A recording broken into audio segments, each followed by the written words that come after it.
ನಮಸ್ಕಾರ. ಜಿ ಕನ್ನಡ ವಾಹಿನಿಯ ಸಮಸ್ತ ವೀಕ್ಷಕರಿಗೆಲ್ಲ ಮಾಘ ಮಾಸದ ಶುಭ ಗುರುವಾರದ ವಿಶೇಷ ಮಹರ್ಷಿವಾಣಿ ನೇರ ಪ್ರಸಾರ ಕಾರ್ಯಕ್ರಮಕ್ಕೆ ಆತ್ಮೀಯವಾದಂತಹ ಸುಸ್ವಾಗತ. Powered by Malgudi continental filter coffee. ಪಾರಂಪರ್ಯವಾದ ಶ್ರೇಷ್ಠವಾದ ಫಿಲ್ಟರ್ ಕಾಫಿ ಅಂದ್ರೆ ಅದು ಮಾಲ್ಗುಡಿ ಕಾಂಟಿನೆಂಟಲ್ ಫಿಲ್ಟರ್ ಕಾಫಿ. ನಿಮ್ಮ ಪ್ರತಿ ದಿನದ ಶುಭಾರಂಭವಾಗಲಿ ಮಾಲ್ಗುಡಿ ಕಾಂಟಿನೆಂಟಲ್ ಫಿಲ್ಟರ್ ಕಾಫಿಯನ್ನ ಸವಿಯೋದ್ರೊಂದಿಗೆ ಅಂತ ಹೇಳ್ತಾ, ಇನ್ನು ಸ್ಪೆಷಲ್ ಪಾರ್ಟ್ನರ್ಸ್ ಅಮೃತ ಬಿಂದು. ಹೊಟ್ಟೆ ನೋವು, ಹೊಟ್ಟೆ ಹುಣ್ಣು, ಎದೆಯುರಿ, ಆಸಿಡಿಟಿ, ಗ್ಯಾಸ್ಟ್ರಿಕ್, ಅಜೀರ್ಣ ಇಂತಹ ಹೊಟ್ಟೆಗೆ ಸಂಬಂಧಪಟ್ಟಂತಹ ಎಲ್ಲಾ ಸಮಸ್ಯೆಗಳಿಗೂ ರಾಮಬಾಣದಂತೆ ಕೆಲಸ ಮಾಡುತ್ತೆ ಅಮೃತ ಬಿಂದು. ಅಷ್ಟೇ ಅಲ್ಲದೆ ಇತ್ತೀಚೆಗಷ್ಟೇ ಲೋಕಾರ್ಪಣೆಯಾಗಿರುವಂತಹ ಡಾಕ್ಟರ್ ಮಹರ್ಷಿ ಆನಂದ್ ಗುರೂಜಿ ಅವರ ಬ್ರಹ್ಮರ್ಷಿ ಆನಂದ ಸಿದ್ಧಿಪೀಠಂ ಸಂಸ್ಥಾನ ಮತ್ತು ಅಮೃತ ಬಿಂದು ಅವರ ಡಯಾಬಿಟಿಕ್ ರಿಸರ್ಚ್ ಅಭಿವೃದ್ಧಿಪಡಿಸಿದೆ. 100% ಆಯುರ್ವೇದಿಕ್ ಅಂಶಗಳನ್ನು ಹೊಂದಿರುವಂತಹ ಸಕ್ಕರೆ ಕಾಯಿಲೆ ನಿಯಂತ್ರಣಕ್ಕಾಗಿ ಇರುವಂತದ್ದು ಮಧುಮೇಹ ನಿವಾರಣಾ ಚೂರ್ಣ. ಮಧುಮೇಹ ನಿವಾರಣಾ ಚೂರ್ಣ ಈಗ ಮಧುಮೇಹ ಎನ್ ಆಗಿದೆ. ನಿಮ್ಮ ಸಮೀಪದ ಎಲ್ಲಾ ಮೆಡಿಕಲ್ ಸ್ಟೋರ್ಗಳಲ್ಲೂ ಕೂಡ ಲಭ್ಯ ಇದೆ. ಖಂಡಿತವಾಗಿಯೂ ಕೊಂಡ್ಕೊಳ್ಳಿ. ಅಷ್ಟೇ ಅಲ್ಲದೆ ವೀಕ್ಷಕರೇ, ಇಂದಿನ ಕಲುಷಿತ ಸಾಂಕ್ರಾಮಿಕ ರೋಗದಿಂದ ನಾವೆಲ್ಲರೂ ಪಾರಾಗಬೇಕು ಅಂದರೆ ಇರುವಂತಹ ಏಕಮಾತ್ರ ಉಪಾಯ ನಮ್ಮ ದೇಹದಲ್ಲಿ ಇರುವ ರೋಗ ನಿರೋಧಕ ಶಕ್ತಿಯನ್ನ, ಪ್ರತಿರೋಧಕ ಶಕ್ತಿಯನ್ನ ಹೆಚ್ಚಿಸಿಕೊಳ್ಬೇಕು. ಆ ಮೂಲಕ ಆರೋಗ್ಯವನ್ನ ವೃದ್ಧಿಸಿಕೊಳ್ಬೇಕು. ಅದಕ್ಕಾಗಿ ಏನ್ ಮಾಡಬೇಕು ಅಂದ್ರೆ ಪ್ರತಿದಿನ ಅಮೃತ ಬಿಂದುವನ್ನ ಸೇವಿಸಬೇಕು. ಅಮೃತ ಬಿಂದು ಸಿರಪ್ ಈಗ ಮಾತ್ರೆ ರೂಪದಲ್ಲಿ ಕೂಡ ಲಭ್ಯ ಇದೆ. ಖಂಡಿತವಾಗಿ ಕೊಂಡ್ಕೊಳ್ಳಿ. ನಿಮ್ಮ ಆರೋಗ್ಯವನ್ನ ವೃದ್ಧಿಸಿಕೊಳ್ಳಿ. ಸೇವಿಸೋಣ ಪ್ರತಿದಿನ ಅಮೃತ ಬಿಂದು. ಮತ್ತು ಎಬಿ ಪ್ರಾಪರ್ಟೀಸ್. ವೀಕ್ಷಕರೇ, ಎಬಿ ಪ್ರಾಪರ್ಟೀಸ್ ಅವರು ಈಗ ಹೊಸದಾದಂತಹ ಒಂದು ವಿಶೇಷ ಯೋಜನೆಯನ್ನ ಪ್ರಾರಂಭ ಮಾಡಿದ್ದಾರೆ. ತುಮಕೂರು ರಸ್ತೆ ಮಾಕಳಿ ಬಳಿ ಎಲ್ಲಾ ಮೂಲಭೂತ ಸೌಕರ್ಯಗಳುಳ್ಳ ನೋಂದಣಿಗೆ ಸಿದ್ಧವಿರುವ ಬಿಎಂಆರ್ಡಿಎ ಅಪ್ರೂವ್ಡ್ ಸೈಟ್ಗಳು ಇಲ್ಲಿ ಲಭ್ಯ ಇದೆ. ಚದರಡಿಗೆ ಕೇವಲ 2,250 ರೂಪಾಯಿಗಳು ಮಾತ್ರ. ಅದರಲ್ಲೂ ಸ್ಪಾಟ್ ಬುಕಿಂಗ್ ಮಾಡಿದ್ರೆ 5 ಗ್ರಾಂ ಚಿನ್ನವನ್ನು ನೀವು ಉಚಿತವಾಗಿ ಪಡ್ಕೊಳ್ಬಹುದು. ಖಂಡಿತವಾಗಿಯೂ ಸಂಪರ್ಕ ಮಾಡಬಹುದು ಎಬಿ ಪ್ರಾಪರ್ಟೀಸ್. ಹಾಗೂ divine partner Deepam lamp oil. ದೀಪದ ಬೆಳಕಿನಲ್ಲಿ ಒಂದು ದೈವಿಕ ಅನುಭವ. 5 ವಿಶೇಷ ತೈಲಗಳ ಮಿಶ್ರಣವೇ ದೀಪಂ ಲ್ಯಾಂಪ್ ಆಯಿಲ್. ಖಂಡಿತವಾಗಿಯೂ ಬಳಸಿ ನೋಡಿ, ಶುಭ ಫಲಗಳನ್ನು ನಿಮ್ದಾಗಿಸ್ಕೊಳ್ಳಿ ಅಂತ ಹೇಳ್ತಾ, ವೀಕ್ಷಕರೇ, ಇದು ಮಾಘ ಮಾಸದ ಶುಭ ಗುರುವಾರದ ವಿಶೇಷ ಮಹರ್ಷಿವಾಣಿ ನೇರ ಪ್ರಸಾರ ಕಾರ್ಯಕ್ರಮ. ಈ ಶುಭ ದಿನದ ವಿಶೇಷತೆ ಅನುಷ್ಠಾನ, ದ್ವಾದಶ ರಾಶಿಗಳು, 12 ರಾಶಿಗಳಲ್ಲಿ ಇರುವಂತಹ ಫಲಾಫಲಗಳೇನು, ದಿನ ಭವಿಷ್ಯ ಹೇಗಿದೆ ಅಂತೆಲ್ಲ ತಿಳಿಸ್ಕೊಡ್ತಾರೆ ಗುರುಜಿಯವರು.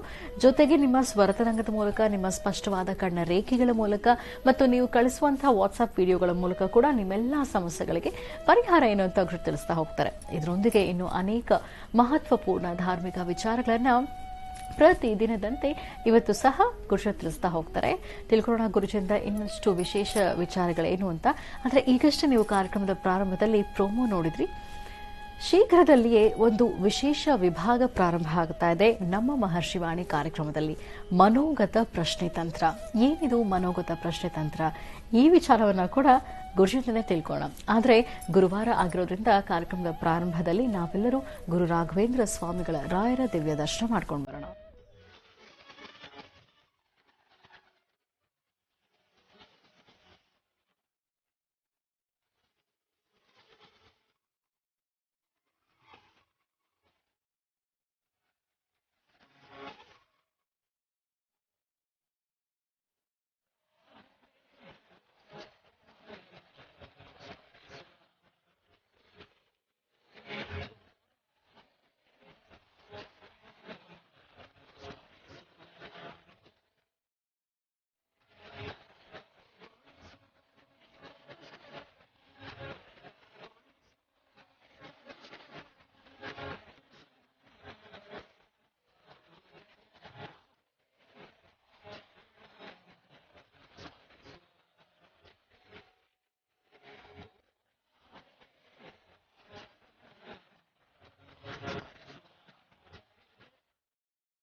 ಗುರುಜನ ಈಗ ಕಾರ್ಯಕ್ರಮಕ್ಕೆ ಆತ್ಮೀಯವಾಗಿ ಬರ್ಮಾಡ್ಕೊಳ್ಳೋಣ.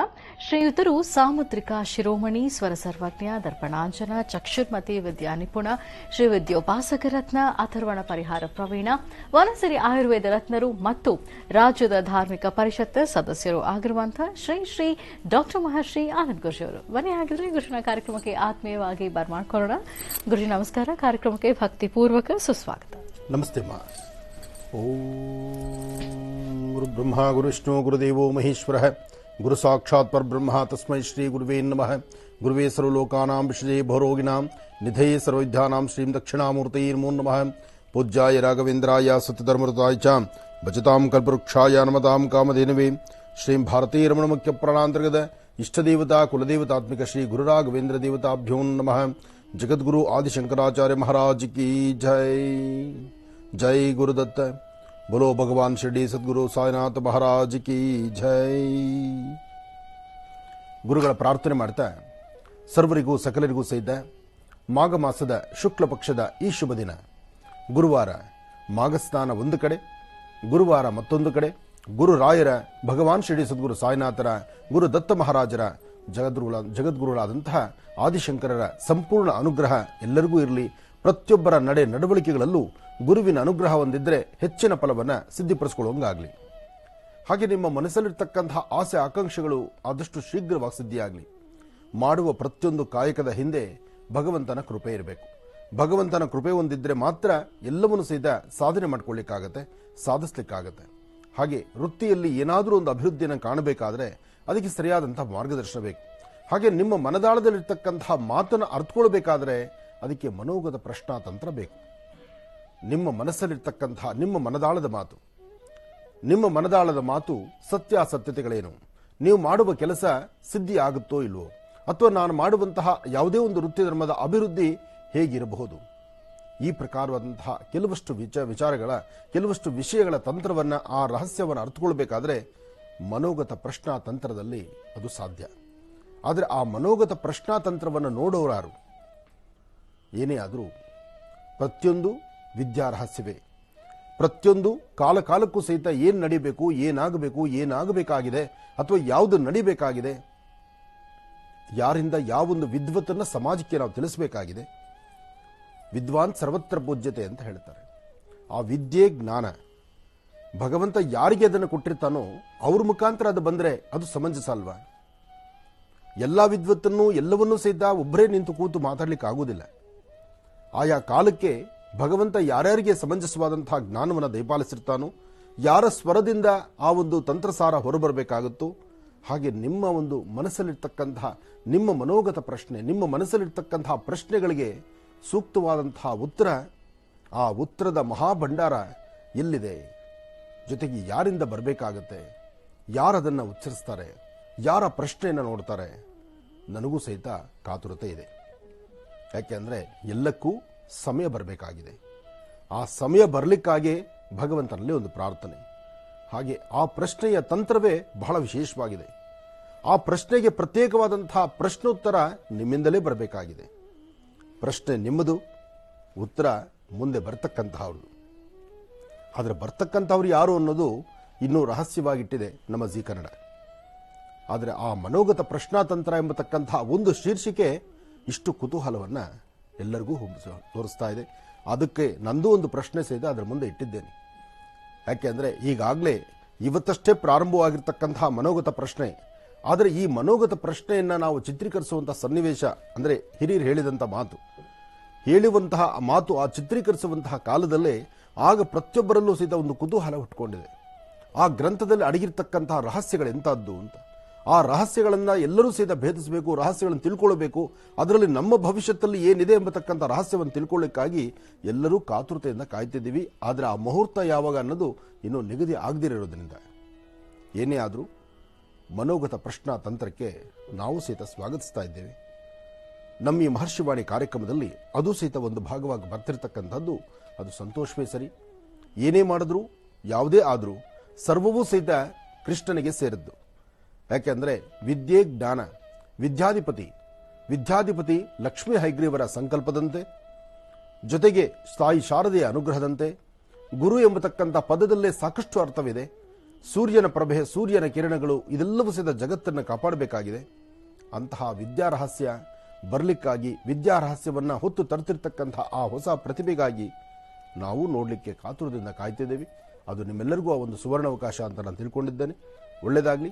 ಹಾಗೆ ಇವತ್ತಿನ ಕಾಯಕ, ಇವತ್ತು ನಿಜಕ್ಕೂ ಬಹಳ ಅರ್ಥಗರ್ಭಿತವಾಗಿರ್ತಕ್ಕಂಥ ದಿನ.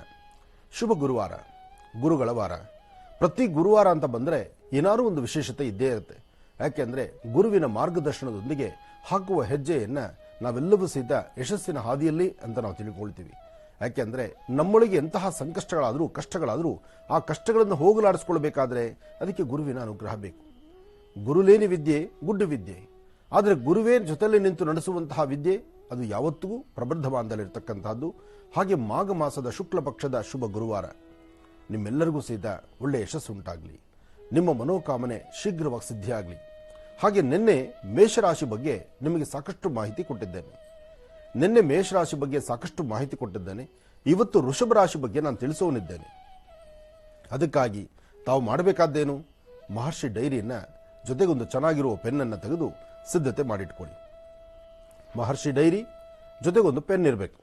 ಯಾಕೆಂದರೆ ನಾನು ಹೇಳುವಂತಹ ಪ್ರತಿಯೊಂದು ವಿಚಾರಗಳನ್ನು ಸಾಧ್ಯವಾದಷ್ಟು ಆ ಬುಕ್ಕಲ್ಲಿ, ಗ್ರಂಥದಲ್ಲಿ ನೀವು ಲಿಖಿತವಾಗಿ ಬರೆದಿಟ್ಕೊಂಡ್ರೆ ನಾಳೆ ನಿಮ್ಮ ಮನೆ ಮಕ್ಕಳಿಗೋ, ನಿಮ್ಮ ಮೊಮ್ಮಕ್ಕಳಿಗೋ, ಅಥವಾ ನಿಮ್ಮ ಅಕ್ಕಪಕ್ಕದಲ್ಲಿರ್ತಕ್ಕಂಥ ಸ್ನೇಹಿತರಿಗೋ ಯಾರಿಗಾದರೂ ಈ ಒಂದು ವಿಚಾರ ಅವ್ರಿಗೆ ಅನುಕೂಲಕ್ಕೆ ಬರುತ್ತೆ. ಇದು 1ನೇ ಕ್ಲಾಸ್ ಪಾಠನೇ ಆದರೂ ವಿಚಾರಗಳು ಸಾಕಷ್ಟು ಇದೆ. ಯಾಕೆಂದರೆ ಹೆಸರಿನ ಮೊದಲಿನ ಅಕ್ಷರ, ನಿಮ್ಮ ಹೆಸರಿನ ಮೊದಲಿನ ಅಕ್ಷರ. ಯಾಕೆಂದರೆ ಮನೆಯಲ್ಲಿ ಹಿರಿಯರು ಹಿಂದೆಲ್ಲ ಹೇಗಿತ್ತಪ್ಪ ಪರಿಸ್ಥಿತಿ ಅಂದರೆ, ಮಕ್ಕಳು ಆ ಡೆಲಿವರಿ ಆದ ನಂತರ, ಅಂದರೆ ತಾಯಂದ್ರು ಡೆಲಿವರಿ ಆದ ನಂತರ ಆ ಸಮಯವನ್ನು ನಿಗದಿಪಡಿಸಿ ಬರುತ್ತಿರಲಿಲ್ಲ, ಅಥವಾ ಡೇಟ್ ಆಫ್ ಬರ್ತ್ ಇರ್ತಿರಲಿಲ್ಲ. ಡೇಟ್ ಆಫ್ ಬರ್ತ್ ಇಲ್ಲ, ನಮಗೆ ನಮ್ಮ ರಾಶಿ ನಕ್ಷತ್ರ ಯಾವುದೂ ಗೊತ್ತಿಲ್ಲ. ಇಂತಹ ಮನಸ್ಥಿತಿಗಳು, ಈ ಪ್ರಕಾರವಾದಂಥ ಪ್ರಶ್ನೆಗಳು ಈಗೆಲ್ಲ ಸಾಕಷ್ಟು ಬಂದಿದೆ.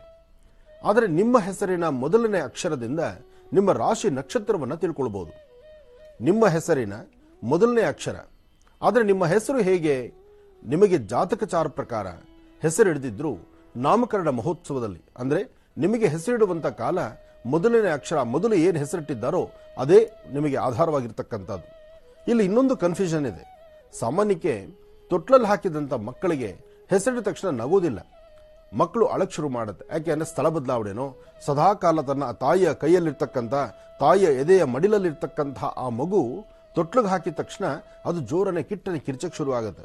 ಆಗ ಅಲ್ಲಿ ನೆರೆದಿರ್ತಕ್ಕಂಥ ಹಿರಿಯರು ಆಲೋಚನೆ ಮಾಡ್ತಾರೆ, ಮಗುಗೆ ಹೆಸರು ಸೂಟ್ ಆಗ್ತಿಲ್ವೇನೋ, ಅದಕ್ಕೋಸ್ಕರ ಮಗು ಅಳ್ತಿದೆ ಅಂತ. ಯಾಕೆಂದ್ರೆ ಮಗು ಬಾಯ್ಬಿಟ್ಟು ಹೇಳೋದಿಲ್ಲ. ಅಲ್ಲಿರ್ತಕ್ಕಂಥವ್ರು ಆ ವಿಚಾರವನ್ನು ಅರ್ಥ ಮಾಡ್ಕೊಳ್ಳೋದಿಲ್ಲ. ಆಗ ಏನ್ ಮಾಡ್ತಾರೆ, ತಾಯಿ ಮತ್ತು ಆ ಹಿರಿಯರು, ಆ ಕುಟುಂಬಸ್ಥರು ಒಂದು ಹೆಸರನ್ನ ಸೂಚನೆ ಮಾಡಿ ನನ್ನ ಮಗುಗೆ ಇಂಥ ಹೆಸರಿಡಬೇಕು ಅಂತ ಅಂದುಕೊಂಡಿರ್ತಾರೆ. ಹೆಸರು ಇಟ್ಟ ತಕ್ಷಣ ಮಗು ಅಳಕ್ ಶುರು ಮಾಡಿದ್ರೆ, ಮಗು ತಾಯಿ ಮಡಿಲಿನಿಂದ ಸಪರೇಟ್ ಆಗ್ತಾ ಇದೆಯಲ್ಲ ಅನ್ನೋದಕ್ಕೋಸ್ಕರ ಅಳುವಂತಹದ್ದು. ಆದ್ರೆ ಅಲ್ಲಿರ್ತಕ್ಕಂಥ ಪ್ರಾಂತ್ಯದ ಜನ ಅರ್ಥ ಮಾಡ್ಕೊಳ್ಳೋದೇನು, ಮಗುಗೆ ಹೆಸರು ಶೂಟ್ ಆಗ್ತಾ ಇಲ್ಲ, ಮಗುಗೆ ಹೆಸರು ಇಷ್ಟ ಇಲ್ಲ, ಅದಕ್ಕೆ ಅಳ್ತಾ ಇದೆ ಅಂತ. ನೋಡಿ ಹೇಗಿದೆ ಪರಿಸ್ಥಿತಿ.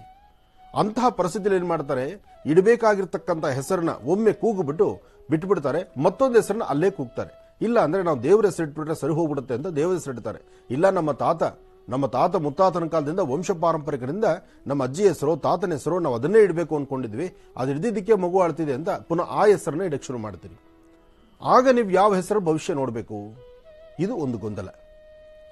ಈಗ ನೀವು ಅರ್ಥ ಮಾಡ್ಕೋಬೇಕಾದ್ದು, ನಿಮ್ಮ ತಾಯಿ, ನಿಮ್ಮ ತಂದೆ, ನಿಮ್ಮ ಹಿರಿಯರು ತೊಟ್ಲುಗೆ ಹಾಕಿದಂಥ ಆ ಮೊದಲನೇ ಅಕ್ಷರ, ಮೊದಲನೇ ಹೆಸರಿದೆಯಲ್ಲ, ತೊಟ್ಲುಗೆ ಹಾಕಿದ ತಕ್ಷಣ ಮಗುಗೆ ನಾಮಕರಣ ಅಂತ ಮಾಡಿದ್ರಲ್ಲ, ಆಮೇಲೆ ಅಳೋದು, ಅದಕ್ಕೆ ಬೇಕಾದ ಪರ್ಯಾಯ ವ್ಯವಸ್ಥೆ ಅಥವಾ ಇಟ್ಟಂತ ಹೆಸರನ್ನ ಬಿಟ್ಟು 2 ಅಕ್ಷರಗಳ ಹೆಸರನ್ನ ಕೂಗೋ ಪದ್ಧತಿ ಇದೆಯಲ್ಲ ಇತ್ತೀಚಿನ ದಿನಗಳಲ್ಲಿ, ಅದೆಲ್ಲ ಆಮೇಲೆ. ಆದರೆ ಮೊದಲು ಇಟ್ಟಂತಹ ಹೆಸರು, ಫಸ್ಟ್ ಪ್ರಪ್ರಥಮವಾಗಿ ತೊಟ್ಲುಗೆ ಹಾಕಿದಂಥ ಹೆಸರು, ಆ ಹೆಸರಿನ ಮೊದಲನೇ ಅಕ್ಷರ ಇದೆಯಲ್ಲ, ಅದೇ ನಿಮ್ಮ ಜೀವನಕ್ಕೆ ಬೆಳಕು. ಈ ರಹಸ್ಯವನ್ನು ಅರ್ಥ ಮಾಡ್ಕೊಳ್ಳಿ. ತೊಟ್ಲುಗೆ ಹಾಕಿದ ಮೊದಲನೇ ಕ್ಷಣ, ಹೆಸರಿಡುವಂಥ ಆ ಸುಂದರ ಕ್ಷಣ, ಹೆಸರಿಟ್ಟಂಥ ಆ ಮೊದಲನೇ ಅಕ್ಷರದ ಕಾಲ, ಅದೇ ನಿಮ್ಮ ಜೀವನದ ಬೆಳಕಿನ ಕಾಲ. ಅದಕ್ಕಾಗಿ ಆ ಹೆಸರಿಗೆ ಸಂಬಂಧಪಟ್ಟಂತೆ, ಆ ಹೆಸರಿನ ಮೊದಲನೇ ಅಕ್ಷರಕ್ಕೆ ಸಂಬಂಧಪಟ್ಟಂಗೆ ನೀವು ರಾಶಿಗಳನ್ನು ಗುರುತಿಸ್ಕೊಳ್ಳಿ. ಅದಕ್ಕೆ ಸಂಬಂಧಪಟ್ಟಂಗೆ ನೆನೆ ಮೇಷರಾಶಿ ಹೇಳಿದ್ದೇವೆ, ಇವತ್ತು ವೃಷಭ ರಾಶಿ ಹೇಳೋರಿದ್ದೇವೆ. ಅದಕ್ಕಾಗಿ ಮಹರ್ಷಿ ಡೈರಿಯನ್ನು ತೆಗೆದಿಟ್ಕೊಳ್ಳಿ, ಪೇಪರ್ ಪೆನ್ನು ಸಿದ್ಧರಾಗಿ. ಒಳ್ಳೆಯದಾಗಲಿ. ಇವತ್ತು ತಿಳಿಸ್ಕೊಡ್ತಾರೆ ಗುರುಜಿಯವರು ವೃಷಭ ರಾಶಿಯ ಚರಿತ್ರೆ ಏನು ಅಂತ. ಹಾಗಿದ್ರೆ ಮತ್ತೆ ಕಾರ್ಯಕ್ರಮನ ಮುಂದುವರಿಸೋಣ ಗುರುಜಿ. ಖಂಡಿತಮ್ಮ. ಪ್ರತಿದಿನದ ರಾಶಿಯಲ್ಲೂ ಪ್ರತಿದಿನ ಒಂದೊಂದು ರಾಶಿಗಳಿಗೆ ಸಂಬಂಧಪಟ್ಟಂಗೆ ಯಾವ ಅಕ್ಷರ ಮೊದಲಾಗುತ್ತೆ, ಆ ರಾಶಿಯ ಗುಣ ಏನು, ಅದರ ಸ್ವಭಾವ ಏನು, ಅದರ ಮುಂದಿನ ಫಲಾಫಲಗಳು ಹೇಗಿರುತ್ತೆ, ಭವಿಷ್ಯದಲ್ಲಿ ಏನನ್ನು ನಾವು ನಿರೀಕ್ಷೆ ಪಡಬಹುದಾಗತ್ತೆ, ಇದೆಲ್ಲವನ್ನು ಸಹಿತ ನಾವು ತಿಳ್ಕೊಳ್ತಾ ಹೋಗ್ತೀವಿ. ಅಂತಹದ್ರಲ್ಲಿ ನಾವು ಈಗ ತಿಳಿಸ್ತಾ ಇರತಕ್ಕಂಥದ್ದು ವೃಷಭ ರಾಶಿ. ಈ ವೃಷಭ ರಾಶಿ ಪ್ರತಿಯೊಂದು ರಾಶಿಗಳ ಹಿಂದೆಯೂ ಒಂದೊಂದು ಚರಿತ್ರೆ ಇರುತ್ತೆ, ಒಂದೊಂದು ವಿಶೇಷತೆ ಇರುತ್ತೆ. ಇದನ್ನ ನಿಮಗೆ ವರ್ಷ ಭವಿಷ್ಯದಲ್ಲಂತೂ ನಾನು ಬಹಳ ಸ್ಪಷ್ಟ ಮಾಹಿತಿ ಕೊಟ್ಟಿದ್ದೇವೆ. ವರ್ಷ ಭವಿಷ್ಯದಲ್ಲಿ ನಿಮ್ಮ ಸ್ಪಷ್ಟ ಮಾಹಿತಿ ಇದೆ, ನಿಮ್ಮ ಹೆಸರಿನ ಮೊದಲನೇ ಅಕ್ಷರಕ್ಕೆ ಯಾವ ರಾಶಿ ಬರುತ್ತೆ ಎಂಬತಕ್ಕಂಥದ್ದು. ಅಂತಹದ್ರಲ್ಲಿ ಈಗ ನಾನು ತಿಳಿಸ್ತಾ ಇರತಕ್ಕಂಥದ್ದು ವೃಷಭ ರಾಶಿಗೆ. ವೃಷಭ ರಾಶಿ ಈ ಒಂದು ವಿಶೇಷವಾಗಿರ್ತಕ್ಕಂಥ ರಾಶಿ ನಕ್ಷತ್ರಚಾರ ಪ್ರಕಾರ ವೃಷಭ ರಾಶಿಯವರಿಗೆ ಅತ್ತಿ ಮರ ಅಂದರೆ ಔದುಂಬರ ವೃಕ್ಷ, ಅತ್ತಿ ಮರ ನೀವು ಪ್ರಾರ್ಥನೆ ಮಾಡುವಂತಹದ್ದು, ವೃಕ್ಷಕ್ಕೆ ನಮಸ್ಕಾರ ಮಾಡತಕ್ಕಂಥದ್ದು ಮಾಡೋದ್ರಿಂದ ಶೀಘ್ರವಾದಂತಹ ಫಲವನ್ನು ಸಿದ್ಧಿಪಡಿಸ್ಕೊಳ್ಬಹುದು. ಆದರೆ ಅತ್ತಿ ಮರ ಇದು ಬಹಳ ವಿಶೇಷವಾಗಿರ್ತಕ್ಕಂಥದ್ದು. ಗುರು ಔದುಂಬರ ಅಂದರೆ ಔದುಂಬರ ವೃಕ್ಷದಲ್ಲಿ ಗುರುಗಳು ವಾಸ ಇರತಕ್ಕಂಥದ್ದು ಅಂತ ಎಲ್ಲರಿಗೂ ಗೊತ್ತಿರುವಂಥ ವಿಚಾರ.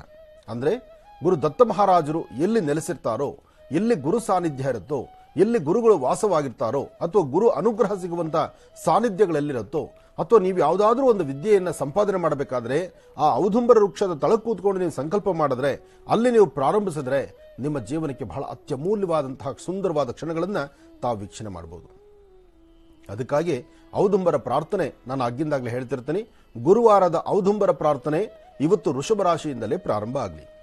ವೃಷಭ ರಾಶಿಯವರು ತಪ್ಪದೀರ ತಮ್ಮ ವಿದ್ಯೆ ಜ್ಞಾನ ಎಲ್ಲವನ್ನು ಸಹಿತ ಅತ್ಯುನ್ನತವಾಗಿ ತೆಗೆದುಕೊಂಡು ಹೋಗಬೇಕಾದ್ರೆ, ಒಳ್ಳೆ ಒಂದು ಸಂಪಾದನೆ ವಿದ್ವತ್ತನ್ನು ಸಂಪಾದನೆ ಮಾಡ್ಕೋಬೇಕಾದ್ರೆ ಔದುಂಬರ ಪ್ರಾರ್ಥನೆ ಮಾಡಿ ನಿಮ್ಮ ಮನೋಕಾಮನೆಯನ್ನು ಸಿದ್ಧಿಪಡಿಸ್ಕೊಳ್ತೀರಿ. ಇನ್ನು ಕೃತಿಕಾ ನಕ್ಷತ್ರಕ್ಕೆ ಕದಿರ ಅಂದರೆ ಕಗ್ಲಿ, ರೋಹಿಣಿ ನಕ್ಷತ್ರಕ್ಕೆ ಅತ್ತಿ, ಮೃಗಶಿರ ನಕ್ಷತ್ರಕ್ಕೆ ಆಲ. ಅಂದರೆ ಒಂದೊಂದು ನಕ್ಷತ್ರಕ್ಕೆ ಒಂದೊಂದು ವೃಕ್ಷಗಳಿದೆ, ಒಂದೊಂದು ನಕ್ಷತ್ರಕ್ಕೆ ಒಂದೊಂದು ವೃಕ್ಷಗಳಿದೆ. ಆ ವೃಕ್ಷಗಳ ಬಗ್ಗೆ ನಾವು ತಿಳ್ಕೊಳ್ಳೋದಾದ್ರೆ ನೋಡಿ, ಕೃತಿಕಾ ನಕ್ಷತ್ರಕ್ಕೆ ಕಗ್ಲಿ, ಅದನ್ನ ಕದಿರ ಅಂತಲೂ ಹೇಳ್ತಾರೆ. ರೋಹಿಣಿ ನಕ್ಷತ್ರಕ್ಕೆ ಅತ್ತಿ ಮರ, ಇನ್ನು ಅತ್ತಿ ಮರ ಅಂದರೆ ಔದುಂಬರ. ಇನ್ನು ಮೃಗಶಿರ ನಕ್ಷತ್ರಕ್ಕೆ ಆಲದ ಮರ. ಆದರೆ ವೃಷಭ ರಾಶಿಗೆ ಅತ್ತಿ ಮರನೇ. ಹಾಗೆ ಒಂದೊಂದು ರಾಶಿ ಒಂದೊಂದು ನಕ್ಷತ್ರಕ್ಕೆ ಒಂದೊಂದು ವೃಕ್ಷಗಳಿದೆ. ಆ ವೃಕ್ಷಗಳು ಅದಕ್ಕೋಸ್ಕರ ಆ ವೃಕ್ಷಕ್ಕೆ ನಮಸ್ಕಾರ ಮಾಡಿದ್ರೆ ಸಾಕು. ನಿಮ್ಮ ಜಾತಕ ಪ್ರಕಾರ ಅಥವಾ ನಿಮ್ಮ ಹೆಸರಿನ ಮೊದಲಿನ ಅಕ್ಷರದ ಪ್ರಕಾರ ನಕ್ಷತ್ರ ರಾಶಿ, ನಕ್ಷತ್ರದ ವೃಕ್ಷ, ರಾಶಿಯ ವೃಕ್ಷ, ಆ ಎರಡು ವೃಕ್ಷಗಳನ್ನ ಪ್ರದಕ್ಷಿಣೆ ಮಾಡಿ ನಮಸ್ಕಾರ ಮಾಡಿ ಆ ವೃಕ್ಷಗಳ ಸಂರಕ್ಷಣೆ ಮಾಡಿದ್ರೆ, ಪರಿಸರ ಸಂರಕ್ಷಣೆ ಮಾಡಿದ್ರೆ, ಆ ವೃಕ್ಷಗಳನ್ನು ಬೆಳೆಸಿದ್ರೆ ನಿಮ್ಮ ಜೀವನ ಬೆಳೆಯುತ್ತೆ. ಆ ವೃಕ್ಷಗಳನ್ನು ಹೇಗೆ ನೋಡ್ಕೊಳ್ತೀರಿ, ಹೇಗೆ ಹಚ್ಚ ಹಸಿರಾಗುತ್ತೆ, ಹೇಗೆ ದಂಪನ್ನ ಕೊಡುತ್ತೆ, ಅದರಿಂದ ಹಣ್ಣುಗಳು ಬಂದು ಪಕ್ಷಿಗಳಿಗೆ ಆಹಾರ ಆಗುತ್ತೆ, ಹಾಗೆ ನಿಮ್ಮ ಜೀವನದ ಮೌಲ್ಯ ಉದ್ಧಾರ ಆಗುತ್ತೆ. ಅದಕ್ಕಾಗಿ ರಾಶಿ ನಕ್ಷತ್ರವನ್ನ ಕಂಪಲ್ಸರಿ ತಿಳ್ಕೊಳ್ಬೇಕು.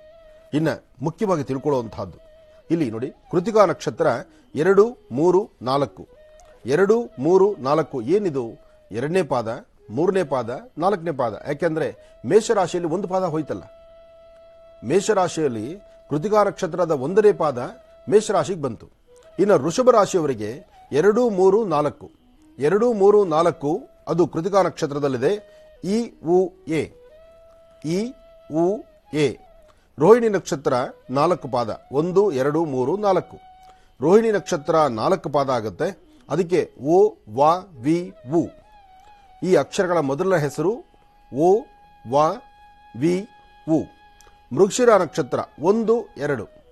ಇಲ್ಲಿ ಅರ್ಥ ಮಾಡ್ಕೋಬೇಕಾದಂಥದ್ದು ಕೃತಿಕಾ, ರೋಹಿಣಿ, ಮೃಗಶಿರ ಈ 3 ನಕ್ಷತ್ರಕ್ಕೂ ಸಂಬಂಧಪಟ್ಟಂಗೆ ಕೃತಿಕಾ ನಕ್ಷತ್ರದಲ್ಲಿ 3 ಪಾದ, ರೋಹಿಣಿ ನಕ್ಷತ್ರದಲ್ಲಿ 4 ಪಾದ, ಮೃಗಶಿರ ನಕ್ಷತ್ರದಲ್ಲಿ 2 ಪಾದ.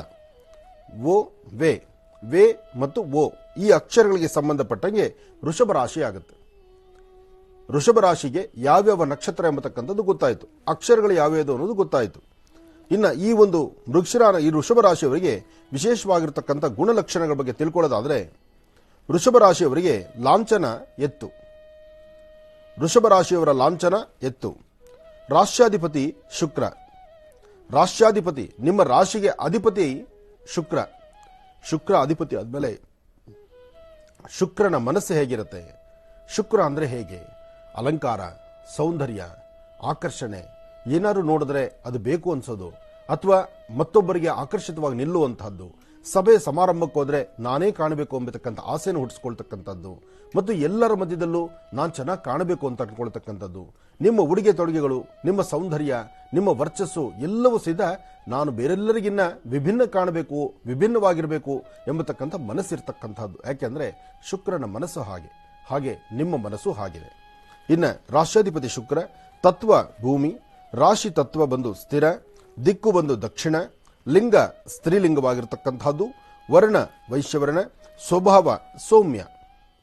ನೋಡಿ, ಇದೆಲ್ಲಕ್ಕೂ ಒಂದಾದರೆ ಈ ಒಂದು ರಾಶಿಗೆ, ವೃಷಭ ರಾಶಿಯವರ ಒಂದು ಮನಸ್ಸು ಹೇಗಿರುತ್ತೆ ಅಂದರೆ ಆದಷ್ಟು ಸೌಮ್ಯವಾಗಿರ್ತಕ್ಕಂಥದ್ದು. ಯಾರನ್ನೂ ಹೆಚ್ಚು ಮಾತಾಡೋಲ್ಲ, ಯಾರೊಂದಿಗೂ ಸೇರೋದಿಲ್ಲ, ಅಥವಾ ಯಾರನ್ನು ಏನೇ ಮಾತಾಡಬೇಕಾದ್ರೂ ಎಷ್ಟು ಬೇಕೋ ಅಷ್ಟೇ. ಊಟ ಆಯ್ತಾ? ಆಯಿತು. ನೀವು ಊಟ ಎಲ್ಲಿ ಮಾಡಿದ್ರಿ, ಹೇಗೆ ಮಾಡಿದ್ರಿ, ಏನೇನು ಮಾಡಿದ್ರಿ, ಯಾತಕ್ಕೆ ಮಾಡಿದ್ರಿ, ಇದ್ಯಾವುದೂ ಇಲ್ಲ. ಏನು ಊಟ ಮಾಡಿದ್ರಿ ಅದನ್ನೂ ಹೇಳಲ್ಲ. ಊಟ ಆಯ್ತಾ? ಆಯಿತು. ಚೆನ್ನಾಗಿದೆಯಾ? ಚೆನ್ನಾಗಿದೆ. ಹುಳಿ ಇದೆಯಾ, ಉಪ್ಪಿದೆಯಾ, ಖಾರ ಇದೆಯಾ, ಇನ್ನೇನಾದ್ರು ಬೇಕಾ, ಒಂಚೂರು ತುಪ್ಪ ಹಾಕ್ಸ್ಕೊಳ್ತೀರಾ, ಅದ್ಯಾವುದು ಈ ವೃಷಭ ರಾಶಿಯವರು ಮಾತಾಡಲ್ಲ. ಅಂದರೆ ಎಷ್ಟು ಬೇಕೋ ಅಷ್ಟು, ಕೇಳಿದ್ದಕ್ಕಷ್ಟು ಉತ್ತರ. ಅದು ವೃಷಭ ರಾಶಿಯವರ ಗುಣ. ಇನ್ನು ಕಾಲಪುರುಷನ ಅಂಗ ಬಂದು, ಅಂದರೆ ಈ ವೃಷಭ ರಾಶಿಯವರಿಗೆ, ಈ ನಕ್ಷತ್ರ ವೃಷಭ ರಾಶಿಯವರಿಗೆ ಸಂಪೂರ್ಣವಾಗಿ ನಾನು ಸಾಕಷ್ಟು ಬಾರಿ ಹೇಳ್ತಿದ್ದೆ, ತಲೆ ಕೂದಲಿಂದ ಹಿಡಿದು ಪಾದದ ಹೆಬ್ಬೆರಳವರೆಗೂ ಮನುಷ್ಯನ ದೇಹಕ್ಕೆ ಗ್ರಹಗಳ ಒಂದು ವಿನಿಯೋಗ ಇದೆ. ಹಾಕ್ತಗಳಕ್ಕೆ ಹೋದರೆ ನಿನ್ನೆ ಮೇಷರಾಶಿಯವರಿಗೆ ತಲೆ ಭಾಗ ಆಯಿತು, ಮೇಷರಾಶಿಯವರಿಗೆ ತಲೆಯ ಭಾಗ. ಹಾಗೆ ವೃಷಭ ರಾಶಿಯವರಿಗೆ ಮುಖದ ಭಾಗ. ನಿಮ್ಮ ಮುಖದ ಸೌಂದರ್ಯ ಅಂತ ಹೇಳ್ತಾರಲ್ಲ, ಹಾಗೆ ನಿಮ್ಮ ಮುಖದ ಭಾಗ ವೃಷಭ ರಾಶಿಯವರಿಗೆ ಸಂಬಂಧಪಡ್ತಕ್ಕಂಥದ್ದು. ಈ ರಾಶಿಯ ರತ್ನ ಬಿಳಿ ಮತ್ತು ನೀಲ. ಈ ರಾಶಿಗೆ ರತ್ನ ಬಿಳಿ ಮತ್ತು ನೀಲ. ಅದೃಷ್ಟದ ಬಣ್ಣ ಬಿಳಿ ಮತ್ತು ನೀಲ. ಅದೃಷ್ಟದ ದಿನ ಶುಕ್ರವಾರ ಮತ್ತು ಶನಿವಾರ. ಯಾಕೆಂದರೆ ಶುಕ್ರನಿಗೆ ಶುಕ್ರವಾರವೇ ವಿಶೇಷ, ಅದರ ಜೊತೆಗೆ ಇಲ್ಲಿ ನೀಲಿ ಇರೋದ್ರಿಂದ ಶನಿವಾರನೂ ಬಹಳ ವಿಶೇಷ ಅಂತಲೇ ಹೇಳ್ಬೋದು. ಅದೃಷ್ಟದ ದೇವತೆ ತಾಯಿ ಮಹಾಲಕ್ಷ್ಮಿ. ಯಾಕೆಂದರೆ ಸದಾಕಾಲ ನಿಮ್ಮ ಸಿರಿ ಸಂಪತ್ತನ್ನು ಕೊಡ್ತಕ್ಕಂಥವಳು, ನಿಮ್ಮ ಮನಸ್ಸಲ್ಲಿರ್ತಕ್ಕಂತಹ ದ್ವಂದ್ವ ಚಿಂತನೆಗಳನ್ನು ದೂರ ಮಾಡತಕ್ಕಂಥವಳು, ಏನು ಬೇಕು ಬೇಡ ಆಸೆ ಆಕಾಂಕ್ಷೆಗಳನ್ನು ಈಡೇರಿಸ್ತಕ್ಕಂಥವಳು ತಾಯಿ ಮಹಾಲಕ್ಷ್ಮಿ. ಲಕ್ಷ್ಮಿಯ ಕೃಪೆ ಹೊಂದಿದ್ರೆ ಎಲ್ಲವೂ ಸಿದ್ಧಿಯಾದಂತಾರೆ. ಹಾಗೆ ಮಹಾಲಕ್ಷ್ಮಿ. ಅದೃಷ್ಟದ ಸಂಖ್ಯೆ 6 ಮತ್ತು 8. ಸಾರ್ವತ್ರಿಕವಾಗಿ ವೃಷಭ ರಾಶಿಯವರು 6 ಮತ್ತು 8 ಈ ಸಂಖ್ಯೆಯನ್ನು ಅವರು ಉಪಯೋಗಿಸಿಕೊಂಡ್ರೆ ಅವರಲ್ಲಿ ಯಶಸ್ಸನ್ನು ಕಾಣಬಹುದು. ಇನ್ನು ಅದೃಷ್ಟದ ದಿನಾಂಕ 6, 15, 24. 6, 15, 24. ಇನ್ನು ಮಿತ್ರ ರಾಶಿ. ಈ ರಾಶಿಗೆ ಮಿತ್ರ ರಾಶಿಗಳು ಯಾರು? ವೃಷಭ ರಾಶಿಗೆ ಮಿತ್ರ ರಾಶಿಗಳಂತಕ್ಕಂಥದ್ದು ಮಕರ ಮತ್ತು ಕುಂಭ. ಮಿತ್ರ ರಾಶಿ ಅಂದರೆ ಈ ರಾಶಿಯವ್ರ ಜೊತೆ ಸ್ನೇಹ ಬೆಳೆಸಿದ್ರೆ ನಮ್ಗೆ ಅನುಕೂಲ ಅಂತ ಹೇಳ್ತಾರಲ್ಲ, ಆ ಪ್ರಕಾರ ತೆಗೆದುಕೊಂಡ್ರೆ ಮಕರ ಮತ್ತು ಕುಂಭ ಮಿತ್ರ ರಾಶಿ. ಇಲ್ಲಿ ಒಂದು ವಿಚಾರ ಅರ್ಥ ಮಾಡ್ಕೊಳ್ಳಿ, ಮಕರ ಮತ್ತು ಕುಂಭ ಇದಕ್ಕೆ ರಾಶ್ಯಾಧಿಪತಿ ಶನಿ. ಅಂದರೆ ಶುಕ್ರನಿಗೂ ಶನಿಗೂ ಒಂದು ಅವಿನಾಭಾವ ಸಂಬಂಧ ಇದೆ. ಶುಕ್ರನಿಗೂ ಶನಿಗೂ ಒಂದು ಸಂಬಂಧ ಅಲ್ಲಿದೆ. ಇನ್ನು ಶತ್ರುಗಳು ಇರ್ತಕ್ಕ, ಅಂದರೆ ಈ ರಾಶಿಗೆ ಶತ್ರು ರಾಶಿ ಬೇಕಲ್ಲ, ಸಿಂಹ, ಧನು, ಮೀನ. ಯಾಕೆಂದರೆ ಇದು ಸೌಂದರ್ಯ, ಮನಸ್ಸು, ಪ್ರಶಾಂತತೆ ಇದೆಲ್ಲ ವೃಷಭ ರಾಶಿಯವರಿಗೆ. ಆದರೆ ಸಿಂಹರಾಶಿಯವರ ಗರ್ಜನೆ ಹೇಗೆ? ಒಮ್ಮೆ ಸಿಂಹರಾಶಿ ವ್ಯಕ್ತಿ ಆ ಸಭೆಗೆ ಎಂಟ್ರಿ ಕೊಟ್ಟರೆ ಇವರೆಲ್ಲರೂ ಪಕ್ಕಕ್ಕೆ ಸರಿಸ್ಕೊಳ್ಳೇಬೇಕು. ಯಾಕೆಂದರೆ ಆ ಸಿಂಹರಾಶಿಯ ಗುಣ ಹಾಗೆ. ಆದರೆ ಇಲ್ಲಿ ನಾನು ತಿಳಿಸಿರ್ತಕ್ಕಂಥದ್ದು ವೃಷಭ ರಾಶಿ. ಈ ವೃಷಭ ರಾಶಿಗೆ ಶತ್ರು ರಾಶಿ ಅಂದರೆ ಸಿಂಹ, ಧನು, ಮೀನ. ಇನ್ನು ವಿಶೇಷವಾಗಿರ್ತಕ್ಕಂಥ ಗುಣವುಳ್ಳಂತಹ ರಾಶಿಗಳು, ಇದರಲ್ಲಿ ರಾಶಿಗೆ ವಿಶೇಷವಾದ ಗುಣ ಏನಪ್ಪಾ ಅಂದರೆ ದಯಾಮಯ ಮತ್ತು ವಿಧೇಯತೆಯಿಂದ ನಡ್ಕೊಳ್ತಕ್ಕಂಥದ್ದು, ಅಂದರೆ ನಮ್ರತೆಯಿಂದ ನಡ್ಕೊಳ್ತಕ್ಕಂಥದ್ದು, ಅಂಜಲಿಬದ್ಧರಾಗಿ ನಿಲ್ಲುವಂಥದ್ದು ಅಂತ ಹೇಳ್ತಾರಲ್ಲ. ಅಂದರೆ ರಾಮನ ಮುಂದೆ ಹನುಮ ನಿಂತ್ಕೊಳ್ಳುವ ರೀತಿ ಇದೆಯಲ್ಲ, ಅದು ವೃಷಭ ರಾಶಿಯವರು ನೋಡಿ ಕಲಿಬೇಕು. ಒಳ್ಳೆಯದಾಗಲಿ, ಶುಭವಾಗಲಿ. ಗುರುಜಿ, ಈಗ ಪಂಚಾಂಗ ಶ್ರವಣ ಮಾಡೋದಾ? ಖಂಡಿತಮ್ಮ. ಭಗವತೀಂ ಶ್ರೀಂ ಲಲಿತಾಂ ರಾಜರಾಜೇಶ್ವರೀಂ ಚಕ್ರೇಶ್ವರಿ ಬಾಲಾತ್ ತ್ರಿಪುರ ಸುಂದರಿ ಗುರು ರಾಘವೇಂದ್ರ ಗುರು ರಾಘವೇಂದ್ರ ಗುರು ರಾಘವೇಂದ್ರ ಗುರು ಬ್ರಹ್ಮ ಗುರು ವಿಷ್ಣು ಗುರುದೇವೋ ಮಹೇಶ್ವರ ಗುರು ಸಾಕ್ಷಾತ್ ಪರಬ್ರಹ್ಮ ತಸ್ಮೈ ಶ್ರೀ ಗುರುವೇ ನಮಃ. ಗುರುವೇ ಸರ್ವಲೋಕಾನಾಂ ವಿಷಜೇ ಭರೋಗಿಣಾಂ ನಿಧೇಯ ಸರ್ವವಿದ್ಯಾನಾಂ ಶ್ರೀಂ ದಕ್ಷಿಣಾಮೂರ್ತಯೇ ನಮೋ ನಮಃ. ಏಕದಂತಾಯ ವಿದ್ಮಹೇ ವಕ್ರತುಂಡಾಯ ಧೀಮಹಿ ತನ್ನೋ ದಂತಿ ಪ್ರಚೋದಯಾತ್. ನಮೋ ರಾತಪತೆ ನಮೋ ಗಣಪತೆ ನಮಃ ಪ್ರಮದಪತೆ ನಮಸ್ತೆ ಅಸ್ತು ಲಂಬೋದರಾಯ. ಏಕದಂತಾಯ ಸರ್ವವಿಘ್ನವಿನಾಶಿನೇ ನಮಸ್ತೆ ಶಿವಸುತಾಯ ಶ್ರೀವರದಮೂರ್ತಯೇ ನಮೋ ನಮಃ. ಸದ್ಯೋ ಜಾತಂ ಪ್ರಪದ್ಯಾಮಿ ಸದ್ಯೋ ಜಾತಾಯ ವೈ ನಮೋ ನಮಃ. ಭವೇ ಭವೇನಾತಿ ಭವೇವೋಸ್ತು ಮಾಂ ಭವೋದ್ಭವಾಯ ನಮಃ. ವಾಮದೇವಾಯ ನಮೋ ಜ್ಯೇಷ್ಠಾಯ ನಮಃ ಶ್ರೇಷ್ಠಾಯ ನಮೋ ರುದ್ರಾಯ ನಮಃ ಕಾಲಾಯ ನಮಃ ಕಲವಿಕರಣಾಯ ನಮೋ ಬಲವಿಕರಣಾಯ ನಮೋ ಬಲಾಯ ನಮೋ ಬಲಪ್ರಮದನಾಯ ನಮೋ ಸರ್ವಭೂತಗಮನಾಯ ನಮೋ ಮನೋನ್ಮನಾಯ ನಮಃ. ಭಗವಂತ, ಶ್ರೀ ಪ್ಲವನಾಮ ಸಂವತ್ಸರೆ ಉತ್ತರಾಯಣೆ ಶಶಿ ಋತು ಮಾಘ ಮಾಸ ಶುಕ್ಲಪಕ್ಷ 10/2/2022 ಗುರುವಾರ ನವಮಿ ರೋಹಿಣಿ ನಕ್ಷತ್ರ. ನಕ್ಷತ್ರಚಾರ ಪ್ರಕಾರ ರೋಹಿಣಿ ನಕ್ಷತ್ರದವರಿಗೆ ಇವತ್ತು ಬಹಳ ವಿಶೇಷವಾಗಿರ್ತಕ್ಕಂಥ ದಿನ. ರೋಹಿಣಿ ನಕ್ಷತ್ರದಲ್ಲಿ ಚಂದ್ರ ಮತ್ತು ಗುರು ಇರ್ತಕ್ಕಂಥ ಆಸ್ಥಾನ, ಹಾಗೂ ರಾಶಿ ನಕ್ಷತ್ರಚಾರ ಪ್ರಕಾರ ಬುಧ ಮತ್ತು ವಿಶೇಷವಾಗಿರತಕ್ಕಂಥ ಆಸ್ಥಾನದಲ್ಲಿ ಶುಕ್ರನ ಆಸ್ಥಾನ ಎಲ್ಲವೂ ಮಹತ್ತರವಾಗಿದೆ. ಒಂದಷ್ಟು ಜನಕ್ಕೆ ಅಭಿವೃದ್ಧಿ ಎಂಬತಕ್ಕಂಥದ್ದು ವಿಶೇಷವಾದಂಥ ರೀತಿಯಲ್ಲೇ ಇರುತ್ತೆ. ಆದರೆ ಒಂದಷ್ಟು ಜನಕ್ಕೆ ಮನಸ್ಸು ತುಂಬ ಚಂಚಲತೆ ಇರುತ್ತೆ. ಆದರೆ ವ್ಯವಹಾರಗಳು ಏನೇ ಮಾಡಬೇಕಾದರೂ ಒಳ್ಳೆಯ ಮನಸ್ಸಿನಿಂದ ಮಾಡಿದ್ರೆ ಮಾತ್ರ ಇವತ್ತು ಕಾರ್ಯಸಿದ್ಧಿ ಆಗತ್ತೆ. ಇಲ್ಲ ಅಂದರೆ ಚಂಚಲತೆ ಬಹಳ ನಿಮ್ಮನ್ನು ಬಾಧಿಸುತ್ತೆ. ಹಾಗೆ ಇವತ್ತಿನ ದಿವಸ ಸಂಪೂರ್ಣವಾಗಿ ಯಾವುದೇ ಒಂದು ಕಾಯಕವನ್ನು ಸಿದ್ಧಿಪಡಿಸ್ಕೊಳ್ಬೇಕಾದ್ರೂ ದೇವತಾರಾಧನೆ, ಗುರುವಿನ ಅನುಗ್ರಹ ಇದೆಲ್ಲರಿಗೂ ಬೇಕಾಗುತ್ತೆ. ಗುರು ಪ್ರಾರ್ಥನೆ ಮಾಡಿ ಭಗವಾನ್ ಶಿರಡಿ ಸದ್ಗುರು ಸಾಯಿನಾಥರ ಸಾನ್ನಿಧ್ಯಕ್ಕೆ ಹೋಗಿ ಅಲ್ಲಿ ಗುರುಗಳ ಪ್ರಾರ್ಥನೆ ಮಾಡಿ ಬರೋದ್ರಿಂದ ಮತ್ತಷ್ಟು ವಿಶೇಷವಾದಂಥ ಫಲವನ್ನು ಸಿದ್ಧಿಪಡಿಸ್ಕೊಂಡಂಗಾಗತ್ತೆ. ಒಳ್ಳೆಯದಾಗಲಿ, ಶುಭವಾಗಲಿ. ಇನ್ನು ರಾಶಿಫಲಗಳತ್ತ ಗಮನ ಹರಿಸೋಣ. ಅದರಲ್ಲೂ ನವಗ್ರಹ ಪ್ರಾರ್ಥನೆಯನ್ನು ಪ್ರತಿಯೊಬ್ಬರು ಮಾಡಿ, ಪ್ರತಿಯೊಬ್ಬರು ಆದಿತ್ಯಾದಿ ನವಗ್ರಹಗಳನ್ನು ಪ್ರಾರ್ಥನೆ ಮಾಡಿ. ನಮಃ ಸೂರ್ಯಾಯ ಚಂದ್ರಾಯ ಮಂಗಳಾಯ ಬುಧಾಯ ಚ ಗುರು ಶುಕ್ರ ಶನಿಭ್ಯಶ್ಚ ರಾಹವೇ ಕೇತವೇ ನಮಃ. ಮೃತ್ಯುಂಜಯಾಯ ರುದ್ರಾಯ ನೀಲಕಂಠಾಯ ಶಂಭವೇ ಅಮೃತೇಶಾಯ ಸರ್ವಾಯ ಮಹಾದೇವಾಯ ತೇ ನಮಃ. ಆದಿತ್ಯಾದಿ ನವಗ್ರಹಗಳನ್ನು ಪ್ರಾರ್ಥನೆ ಮಾಡಿ ರಾಶಿಫಲಗಳತ್ತ ಗಮನ ಹರಿಸೋಣ. ಮೊದಲನೇದಾದಂತಹದ್ದು ಮೇಷರಾಶಿ. ಮೇಷರಾಶಿ ಮೇಷಲಗ್ನ. ಮೇಷರಾಶಿ ಮೇಷಲಗ್ನದಲ್ಲಿರ್ತಕ್ಕಂಥವರಿಗೆ ಇವತ್ತಿನ ದಿವಸ ಅರ್ಥಪೂರ್ಣವಾದಂಥ ಬದುಕನ್ನು ಕಾಣ್ತೀರಿ. ಗುರುವಿನ ಅನುಗ್ರಹವನ್ನು ಪಡಿತೀರಿ. ಇಷ್ಟಾರ್ಥವನ್ನು ಸಿದ್ಧಿಪಡಿಸ್ಕೊಳ್ತೀರಿ. ಯಾವುದೇ ಒಂದು ಕಾಯಕವನ್ನು ಮಾಡಬೇಕಾದ್ರೂ ಅದಕ್ಕೆ ಅದರದೇ ಆದಂತಹ ಒಂದಷ್ಟು ವಿಶೇಷತೆಗಳಿದೆ. ಆ ವಿಶೇಷತೆಗಳನ್ನು ಸೃಷ್ಟಿಪಡಿಸಿಕೊಳ್ಳುವಂತಹ ವಿಶೇಷವಾಗಿರತಕ್ಕಂಥ ದಿನ. ಏನಾದರೂ ಒಂದು ಕಾಯಕದಲ್ಲಿ ಮತ್ತಷ್ಟು ಅಭಿವೃದ್ಧಿಯನ್ನು ಕಾಣಬೇಕಾದರೂ ಶಕ್ತಿಯುತವಾಗಿರತಕ್ಕಂತಹ ಕೆಲಸಗಳನ್ನು ಮಾಡಬೇಕು. ಅದು ಒಳ್ಳೇದಿರಲಿ ಕೆಟ್ಟದ್ದಿರಲಿ, ಏನೇ ಮಾಡಬೇಕಂದ್ರೂ ಒಳ್ಳೆ ಮನಸ್ಸಿನಿಂದ ನೀವು ಮಾಡಿದ್ರೆ ಅದ್ರ ಫಲಾಫಲ ಇದ್ದೇ ಇರುತ್ತೆ. ಅದು ಪುನಃ ಕೆಟ್ಟದ್ದಾಗುವಂಗಿದ್ರೂ ನಿಮ್ಮ ಒಳ್ಳೆ ಮನಸ್ಸಿನಿಂದ ಮಾಡಿದ್ರೆ ಅದು ಒಳ್ಳೆಯದೇ ಆಗಿಬಿಡುತ್ತೆ. ಹಾಗೆ ಇವತ್ತು ಮೇಷರಾಶಿಯಲ್ಲಿರ್ತಕ್ಕಂಥವರು ದೂರ ಪ್ರಯಾಣ ಮಾಡೋದು ಸಮಂಜಸ ಅಲ್ಲ. ಏನೇ ವ್ಯವಹಾರ ಮಾಡಬೇಕಾದ್ರೂ ಮತ್ತೊಬ್ಬರ ಮಾರ್ಗದರ್ಶನ ಬೇಕು. ಅದನ್ನೆಲ್ಲರೂ ಅರ್ಥ ಮಾಡ್ಕೊಳ್ಳಿ. ಮೇಷರಾಶಿಯಲ್ಲಿರ್ತಕ್ಕಂಥ ಹೆಣ್ಣು ಮಕ್ಕಳು ಮಾತ್ರ ದುಡುಕಿ ಯಾರನ್ನೂ ಏನೂ ಮಾತಾಡಬೇಡಿ. ಆದಷ್ಟು ಸೌಮ್ಯದಿಂದಿರಿ, ಸಮಾಧಾನವಾಗಿರಿ. ಮನುಷ್ಯನಿಗೆ ಕಷ್ಟ ಅನ್ನೋದು ಯಾವಾಗೂ ಇರತಕ್ಕಂಥದ್ದಲ್ಲ. ಕಷ್ಟನೂ ಯಾವಾಗಲೂ ಇರಲ್ಲ, ಸುಖನೂ ಯಾವಾಗೂ ಇರೋದಿಲ್ಲ. ಹಾಗಂತ ಕಷ್ಟ ಸ್ವಲ್ಪ ಬಂದಾಗ ಮಾತ್ರನೇ ನಾವು ಕಣ್ಣೀರು ಹಾಕುವಂಥದ್ದು. ಸುಖದಲ್ಲಿದ್ದಾಗ ಅಲ್ಲಿಂದ ಬರುವಂತಹ ಯಾವುದೇ ಲಾಭದ ಕ್ಷಣಗಳನ್ನು ನಾವು ಯಾವಾಗಲೂ ಅದರ ಬಗ್ಗೆ ಪ್ರಸ್ತಾವನೆ ಮಾಡೋದೇ ಇಲ್ಲ. ಅದೇ ಒಂದು ಸಣ್ಣ ಕಷ್ಟ ಇರಲಿ, ಜೀವನವೆಲ್ಲ ಕಷ್ಟ ಅನುಭವಿಸ್ಬಿಟ್ಟಿದ್ದೀವಿ ಅಂತ ನಾವು ಹೇಳ್ತೀವಿ. ಹಾಗೆ ಮೇಷರಾಶಿಯವರ ಗುಣಲಕ್ಷಣ ಹಾಗಾಗಿದೆ.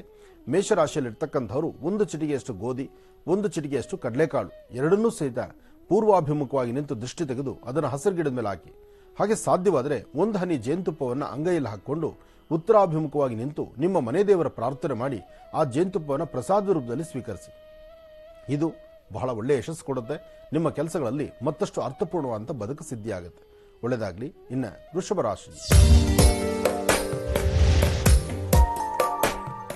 ವೃಷಭ ರಾಶಿ ವೃಷಭ ಲಗ್ನ. ವೃಷಭ ರಾಶಿ ವೃಷಭ ಲಗ್ನದಲ್ಲಿರ್ತಕ್ಕಂಥವರಿಗೆ ಗುರು ಮತ್ತು ಬುಧ ಇರತಕ್ಕಂಥ ಆಸ್ಥಾನ ಚೆನ್ನಾಗಿದೆ. ಚಂದ್ರನ ಆಸ್ಥಾನವೂ ಸಹಿತ ಅಷ್ಟೇ ವಿಶೇಷವಾಗಿದೆ. ಯಾವುದೇ ಕಾಯಕವನ್ನು ಮಾಡಬೇಕು ಅಂತ ಮುನ್ನಡೆದ್ರೂ ಅದರ ಫಲಾಫಲಗಳನ್ನು ಸಿದ್ಧಿಪಡಿಸಿಕೊಳ್ಳುವಂತಹ ಯೋಗ ಫಲ ನಿಮ್ಮದಾಗಿರುತ್ತೆ. ಆದರೆ ಸಣ್ಣ ಪುಟ್ಟ ವಿಚಾರಕ್ಕೆ ಮನಸ್ತಾಪ ತಂದುಕೊಳ್ತಾ ಇರ್ತೀರಿ.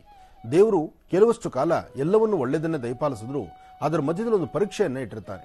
ಆ ಪರೀಕ್ಷೆಯಲ್ಲಿ ಏನಾದರೂ ನಾವು ಉತ್ತೀರ್ಣರಾಗಲಿಲ್ಲ, ಸಮಸ್ಯೆ ನಮಗಿರುತ್ತೆ. ಪರೀಕ್ಷೆಯಲ್ಲಿ ಉತ್ತೀರ್ಣರಾಗ್ಬಿಟ್ರೆ ಅಂದರೆ ಪಾಸ್ ಆದರೆ ಎಲ್ಲವೂ ಲಾಭದಂತೆ ಇರುತ್ತೆ. ಹಾಗೆ ಇವತ್ತು ತಾವು ಅಂದುಕೊಂಡಿದ್ದನ್ನು ಸಿದ್ಧಿಪಡಿಸಿಕೊಳ್ಳುವಂಥ ಸಿದ್ಧಿಪ್ರದವಾಗಿರ್ತಕ್ಕಂತಹ ದಿನ ಗುರುವಾರ, ಗುರುಗಳ ವಾರ, ಗುರು ರಾಯರ ವಾರ, ಜೊತೆಗೆ ಭಗವಾನ್ ಶಿರಡಿ ಸದ್ಗುರು ಸಾಯಿನಾಥರನ್ನ ದರ್ಶನ ಮಾಡತಕ್ಕಂಥ ವಾರ.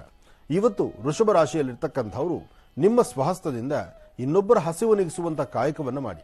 ಅಂದರೆ ಭಗವಂತ ನಿಮಗೇನು ಕೊಟ್ಟಿದ್ದಾನೋ ಕೊಟ್ಟಿದ್ದರಲ್ಲಿ ಹಂಚಿಕೊಂಡು ತಿನ್ನೋಣ ಎಂಬತಕ್ಕಂತಹ ಗುಣವನ್ನು ನೀವು ಬೆಳೆಸಿಕೊಂಡ್ರೆ ಮತ್ತಷ್ಟು ಅರ್ಥಪೂರ್ಣವಾದಂಥ ಬದುಕನ್ನೇ ಕಾಣ್ತೀರಿ. ಒಳ್ಳೆ ಫಲಾಫಲಗಳನ್ನು ಸಿದ್ಧಿಪಡಿಸಿಕೊಳ್ಳುವಂತಹ ಯೋಗ ಫಲ ಇರತಕ್ಕಂಥ ದಿನ. ಆದರೆ ಸಣ್ಣ ಪುಟ್ಟ ವಿಚಾರಕ್ಕೂ ಸಹಿತ ಮನಸ್ತಾಪಗಳು ತಂದುಕೊಳ್ತಾ ಇರ್ತೀರಿ. ನೆಮ್ಮದಿ ಇಲ್ಲಂತ ರೀತಿಯಲ್ಲಿ ಇರ್ತೀರಿ. ಕೆಲಸಕ್ಕೆ ಬಾರದಂತ ರೀತಿ ಚಿಂತನೆ ಮಾಡ್ತಿರ್ತೀರಿ. ಏನೇ ಆದರೂ ನಿಮ್ಮಲ್ಲಿ ಅನುಕೂಲ ಸಿದ್ಧಿಪಡಿಸಿಕೊಳ್ಳುವಂಥ ಸಮಯ ಇವತ್ತು ಮಧ್ಯಾಹ್ನ 12:40 2:20 ಈ ಸಮಯ ಬಹಳ ಅರ್ಥಪೂರ್ಣವಾಗಿ ಸಿದ್ಧಿಪಡಿಸಿಕೊಳ್ಳಬಹುದು. ಮನೆ ದೇವರ ಪ್ರಾರ್ಥನೆ ಮಾಡಿ. ಒಳ್ಳೆಯದಾಗಲಿ, ಶುಭವಾಗಲಿ. ಇನ್ನು ಮಿಥುನ ರಾಶಿ. ಮಿಥುನ ರಾಶಿ ಮಿಥುನ ಲಗ್ನ. ಮಿಥುನ ರಾಶಿ ಮಿಥುನ ಲಗ್ನದಲ್ಲಿರ್ತಕ್ಕಂಥವರಿಗೆ ಚಂದ್ರ ಮತ್ತು ಗುರು ಇರತಕ್ಕಂಥ ಆಸ್ಥಾನ ಚೆನ್ನಾಗಿದ್ದು ಬುಧನ ಅನುಗ್ರಹ ಅಷ್ಟೇ ವಿಶೇಷವಾಗಿದೆ.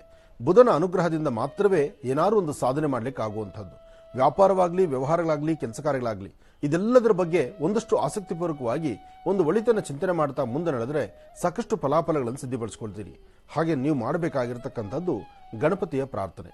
ಏಕದಂತಾಯ ವಿದ್ಮಹೇ ವಕ್ರತುಂಡಾಯ ಧೀಮಹಿ ತನ್ನೋದಂತಿ ಪ್ರಚೋದಯಾತ್. ಗಣಪತಿಯ ಪ್ರಾರ್ಥನೆ ಮಾಡಿ ಇಷ್ಟಾರ್ಥವನ್ನು ಸಿದ್ಧಿಪಡಿಸಿಕೊಳ್ತೀರಿ. ಯಾವುದೇ ಒಂದು ಕಾಯಕವನ್ನು ಮಾಡಬೇಕಾದ್ರೂ, ಕೆಲಸವನ್ನು ಮಾಡಬೇಕಾದ್ರೂ ಅದನ್ನು ಸರಿಯಾದ ರೀತಿ ಒಳ್ಳೆ ಮಾರ್ಗದರ್ಶಕರಾಗಿ ಸಿದ್ಧಿಪಡಿಸಿಕೊಳ್ಬೇಕು. ಹಾಗೆ ವೃತ್ತಿಯಲ್ಲಿ ಏನಾದರೂ ಒಂದು ಅಭಿವೃದ್ಧಿಯನ್ನು ಕಾಣಬೇಕಾದರೂ ಇವತ್ತಿನ ದಿವಸ ಬಹಳ ಯೋಚನೆ ಮಾಡಿ ಮುಂದೆ ನಡಿಬೇಕು. ಆದರೆ ಇವತ್ತು ಏನೇ ವ್ಯವಹಾರ ಮಾಡಿದ್ರೂ ಪರಿಪೂರ್ತಿ ಆಗುವಂಥದ್ದಲ್ಲ. ಅಂದರೆ ಇವತ್ತು ಮಾಡೋ ಕೆಲಸ ನಾಳೆಗೂ ಮುಂದೂಡಬೇಕಾಗುತ್ತೆ. ಆದರೆ ಆಫೀಸಲ್ಲಿ ಕೆಲಸ ಮಾಡ್ತಕ್ಕಂಥವ್ರು, ಕಾಗದ ಪತ್ರಗಳು ನೋಡ್ತಕ್ಕಂಥವ್ರು, ಕೋರ್ಟು ಕಚೇರಿಯಲ್ಲಿ ಇರ್ತಕ್ಕಂಥವ್ರು ಅಥವಾ ಯಾವುದೇ ಒಂದು ಸ್ಥಾನದಲ್ಲಿ ನಿಂತು ಕೆಲಸ ಮಾಡಬೇಕಾದ್ರೂ ಇವತ್ತು ತಾವು ಅಂದ್ಕೊಂಡಷ್ಟು ನೀವು ಕೆಲಸ ಮಾಡ್ಲಿಕ್ಕೆ ಆಗಲ್ಲ. ಆ ಕೆಲಸ ಮಾಡಿಕೊಳ್ಬೇಕಾದ್ರೆ ನೀವು ಮಾಡಬೇಕಾದ್ದು ಹನುಮನ ಪ್ರಾರ್ಥನೆ. ಮನೋಜವಂ ಆರ್ತದೊಲ್ಲೆ ವೇಗಂ ಜಿತೇಂದ್ರಿಯಂ ಬುದ್ಧಿಮತಾಂ ವರಿಷ್ಠಂ ವಾತಾತ್ಮಜಂ ವಾನರುದು ಮುಖ್ಯಂ ಶ್ರೀರಾಮದೂತಂ ಶಿರಸಾನಮಾಮಿ. ಹನುಮನ ಪ್ರಾರ್ಥನೆ ಮಾಡಿ ಒಳ್ಳೆಯ ಫಲಕ್ಕೆ ಒಳ್ಳೆಯ ಒಂದು ಕೆಲಸಗಳನ್ನು ಸಿದ್ಧಪಡಿಸ್ಕೊಳ್ತೀರಿ.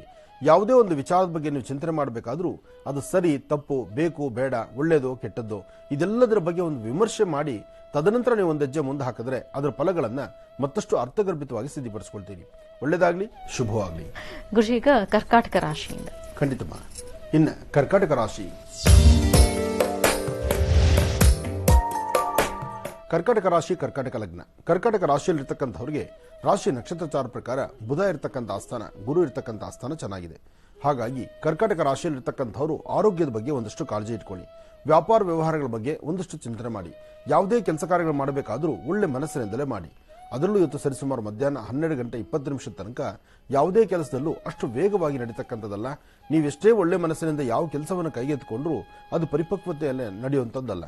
ಹಾಗೆ ಕರ್ಕಾಟಕ ರಾಶಿಯಲ್ಲಿರ್ತಕ್ಕಂಥವ್ರು ಕೆಲವಷ್ಟು ದುಃಖಗಳಿಗೆ ಈಡಾಗಬೇಕಾದ ಪರಿಸ್ಥಿತಿ ಎದುರಾಗುತ್ತೆ.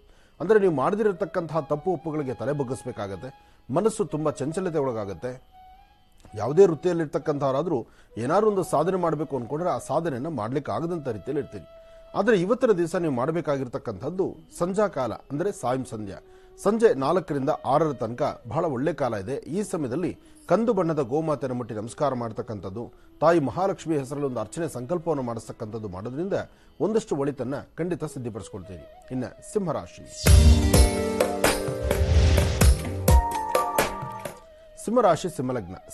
ಸಿಂಹಲಗ್ನದಲ್ಲಿರ್ತಕ್ಕಂಥವ್ರಿಗೆ ಗುರು ಇರ್ತಕ್ಕಂಥ ಆಸ್ಥಾನ ಚೆನ್ನಾಗಿರೋದ್ರಿಂದ ಇವತ್ತು ಒಂದಷ್ಟು ಒಳಿತನ್ನು ಸಿದ್ಧಪಡಿಸ್ಕೊಳ್ತೀರಿ.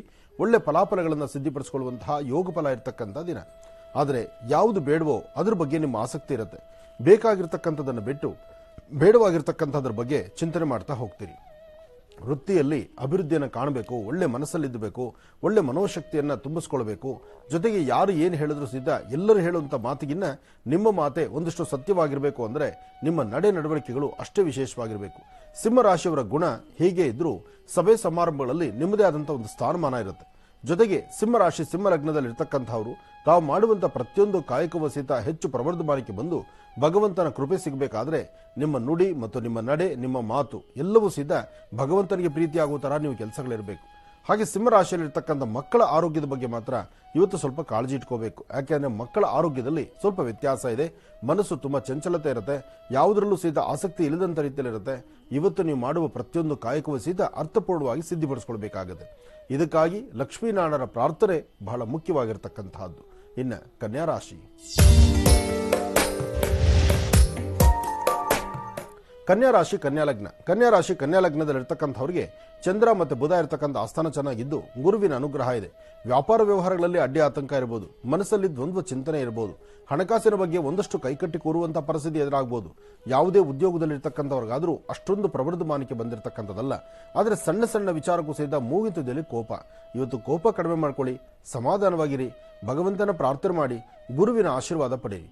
ಗುರುವಿನ ಆಶೀರ್ವಾದ ಪಡೆಯೋದ್ರಿಂದ ಕನ್ಯಾ ರಾಶಿಯವರು ಸಾಕಷ್ಟು ಒಳಿತನ್ನು ಸಿದ್ಧಪಡಿಸ್ಕೊಳ್ತೀರಿ.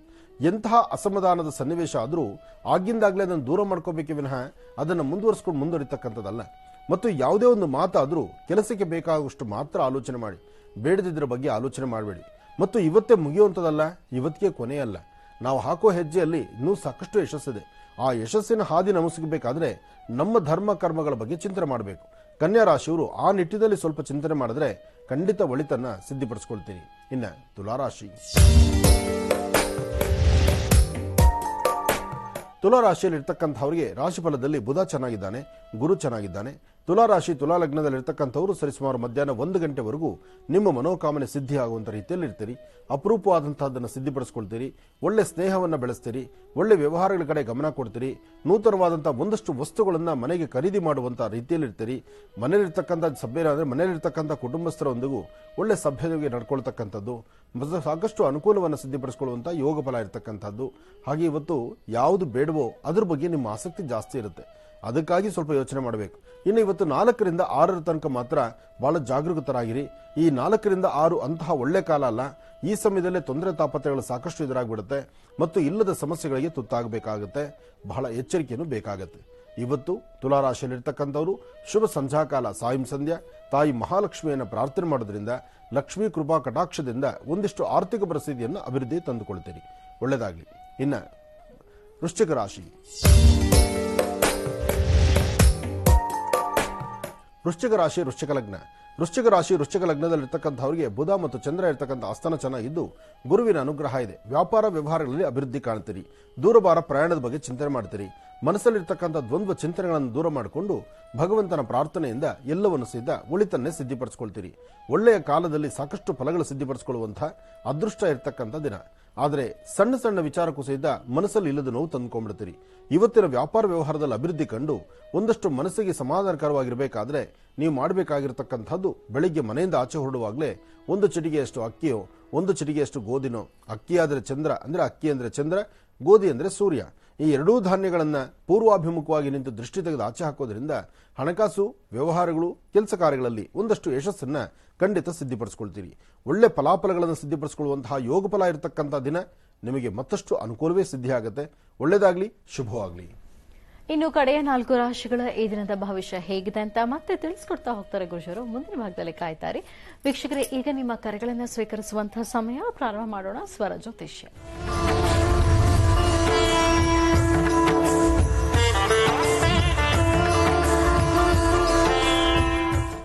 ಕಾರ್ಯಕ್ರಮದಲ್ಲಿ ಮೊದಲನೇ ಕರೆ ಯಾರು ಮಾಡ್ತಿದ್ದಾರೆ ಮಾತಾಡ್ಸೋಣ. ಹಲೋ. ಹಲೋ, ನಮಸ್ತೆ. ನಮಸ್ತೆ ಮೇಡಮ್. ನಿಮ್ಮ ಹೆಸರು ಹೇಳಿಮಾ? ನನ್ನ ಹೆಸರು ನಂದಿನಿ ಅಂತ ಮೇಡಮ್, ಮೈಸೂರಿಂದ ಫೋನ್ ಮಾಡ್ತೀನಿ. ಓಕೆ, ಯಾರ ಬಗ್ಗೆ ಮಾತಾಡ್ತೀರಿ ಈಗ? ನಮ್ಮ ಬಗ್ಗೆನೇ ಕೇಳಬೇಕಿತ್ತು. ಆಯ್ತು, ಮಾತಾಡಿ. ಹಲೋ, ನಮಸ್ತೆ ಗುರುಜಿ. ನಮಸ್ತೆ ತಾಯಿ, ಹೇಳಮ್ಮ. ನನ್ನ ಹೆಸರು ನಂದಿನಿ ಅಂತ, ಮೈಸೂರಿಂದ. ತುಂಬಾ ವರ್ಷದಿಂದ ಕರೆ ಮಾಡ್ತಿದ್ದೆ, ಸಿಗ್ತಿರ್ಲಿಲ್ಲ ಲೈನು. ಇವತ್ತು ಸಿಗಿದೆ. ಅದೇ 10 ವರ್ಷ ಆಗಿದೆ ಗುರುಜಿ, ಇನ್ನು ಮಕ್ಕಳಾಗಿಲ್ಲ, ಅದಕ್ಕೆ ಫೋನ್ ಮಾಡಿದೆ. ಓಹೋ, 10 ವರ್ಷ ಆಗಿದೆ, ಇನ್ನು ಮಕ್ಕಳಾಗಿಲ್ಲ ಅಂದ್ರೆ ಒಮ್ಮೆನೂ ಗರ್ಭ ನಿಂತ ಇಲ್ವಮ್ಮ ಗುರುಜಿ? ಒಂದ್ಸತಿನೂ ಗರ್ಭ ನಿಂತ ಇರ್ಲಿಲ್ವಾ? ಇಲ್ಲ, ನಿಂತಿದೆ ಗುರುಜಿ. ನಂಗೆ ಒಂದ್ಸರಿ ಟ್ಯೂಬಲ್ ಒಂದ್ಸರಿ ಪ್ರೆಗ್ನೆನ್ಸಿ ಆಗಿತ್ತು, ಅದು ಹಂಗೇನೆ ಅಬೋರ್ಷನ್ ಆಯ್ತು. ಅದಾದ್ಮೇಲೆ ಮತ್ತೆ ಟ್ರೀಟ್ಮೆಂಟ್ ತಗೊಂಡೆ, ಅದೇ ಲಾಪ್ರೋಸ್ಕೋಪಿ ಸರ್ಜರಿ ಮಾಡಿಸ್ದೆ. ಅದಾದ್ಮೇಲೆ ಮತ್ತೆ ಟ್ವಿನ್ಸ್ ಬೇಬಿ ಆಯ್ತು, ಅದೊಂದ್ 3 ಮಂತ್ಸ್ ಆಯ್ತು, ಮತ್ತೆ ಅಬೋರ್ಷನ್ ಆಗ್ಬಿಡ್ತು ಗುರುಜಿ. ಅದಾದ್ಮೇಲೆ ಮತ್ತೆ ಈಗ 2 ವರ್ಷ ಆಗಿದೆ, ಇನ್ನೂ ನಿಂತಿಲ್ಲ. ಮತ್ತೆ ಇಷ್ಟೆಲ್ಲ ಆದ್ಮೇಲೆ ಗರ್ಭ ನಿಂತಿಲ್ಲ, ಗರ್ಭದಲ್ಲಿ ದೋಷ ಇದೆ ಅಂತ. ಅದಕ್ಕಾಗಿ ಇದಕ್ಕೆ ಸಂಬಂಧಪಟ್ಟಂತ ಒಂದಷ್ಟು ಜನ ವೈದ್ಯರಿದ್ದಾರೆ. ಸರಿಯಾಗಿ ಕೇಳಿಸ್ತಾ ಇಲ್ಲ ಗುರುಜಿ. ಇದಕ್ಕೆ ನಾನು ಮಾತು ಕೇಳಿಸುತ್ತಮ್ಮ. ಇದಕ್ಕೆ ಸಂಬಂಧಪಟ್ಟಂಗೆ ಒಳ್ಳೆ ವೈದ್ಯರಿದ್ದಾರೆ. ತಾವು ಮೈಸೂರಲ್ಲಿದ್ದರೂ ನೋಡಿ, ಮೈಸೂರು ಪ್ರಾಂತ್ಯದಲ್ಲೋ ಅಥವಾ ಬೆಂಗಳೂರಲ್ಲೋ ಒಳ್ಳೆ ವೈದ್ಯರಿದ್ದಾರೆ. ಅದಕ್ಕೆ ಸಂಬಂಧಪಟ್ಟಂಗೆ ಒಂಚೂರು ಟ್ರೀಟ್ಮೆಂಟ್ ತಗೊಳ್ಳಿ. ಯಾಕೆಂದ್ರೆ ನಿಮ್ಮ ಸ್ವರತರಂಗ ಪ್ರಕಾರ ಸಂತಾನ ಆಗುವಂತ ಲಕ್ಷಣಗಳಿದೆ. ಸಂತಾನ ಆಗುವುದಿಲ್ಲ ಅನ್ನೋಂಗಿಲ್ಲ. ನಿಮ್ಮ ವಾಯ್ಸು, ನಿಮ್ಮ ಸ್ವರದಲ್ಲಿ ಆ ಶಕ್ತಿ ಇದೆ. ತಾಯಿ ಚಾಮುಂಡೇಶ್ವರಿ ಅನುಗ್ರಹ ನಿಮಗಿದೆ. ನೀವು ಧೈರ್ಯವಾಗಿ ಲೇಟ್ ಮಾಡಿದಿರಾ, ಯಾಕೆಂದ್ರೆ 10 ವರ್ಷ ಆಯ್ತು ಅಂತ ಹೇಳ್ತಿದ್ದೀರಿ.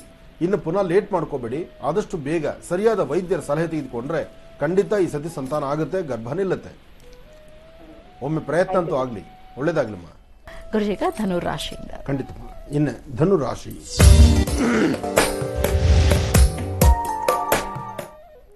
ಧನುರಾಶಿ ಧನುರ್ಲಗ್ನ. ಧನುರಾಶಿ ಧನುರ್ಲಗ್ನದಲ್ಲಿರ್ತಕ್ಕಂಥವರಿಗೆ ಲಗ್ನಾಧಿಪತಿ ಗುರು ಇರ್ತಕ್ಕಂಥ ಆಸ್ಥಾನ ಚೆನ್ನಾಗಿದೆ. ಅಂದ್ರೆ ಧನುರಾಶಿಗೆ ರಾಶ್ಯಾಧಿಪತಿ ಗುರು. ಗುರು ಇರ್ತಕ್ಕಂಥ ಆಸ್ಥಾನ ಚೆನ್ನಾಗಿದ್ದು ಹಣಕಾಸಿನ ಬಗ್ಗೆ ವ್ಯವಹಾರಗಳನ್ನು ಸಿದ್ಧಿಪಡಿಸಿಕೊಳ್ತೀರಿ. ಮನಸ್ಸಲ್ಲಿರ್ತಕ್ಕಂತಹ ದ್ವಂದ್ವ ಚಿಂತನೆಗಳನ್ನು ದೂರ ಮಾಡಿಕೊಳ್ತೀರಿ. ಯಾವುದೇ ಫಲಾಫಲಗಳನ್ನು ಸಿದ್ಧಿಪಡಿಸಿಕೊಳ್ಳಬೇಕಾದ್ರೂ, ಮನಸ್ಸಲ್ಲಿರ್ತಕ್ಕಂಥ ಆಸೆ ಆಕಾಂಕ್ಷೆಗಳನ್ನು ಈಡೇರಿಸಿಕೊಳ್ಬೇಕಾದ್ರೂ, ವೃತ್ತಿಯಲ್ಲಿ ಏನಾದರೂ ಒಂದು ಬದಲಾವಣೆ ತಂದುಕೊಳ್ಬೇಕಾದ್ರೂ ಬಹಳ ಒಳ್ಳೆ ಕಾಲ, ಒಳ್ಳೆ ಸಮಯ.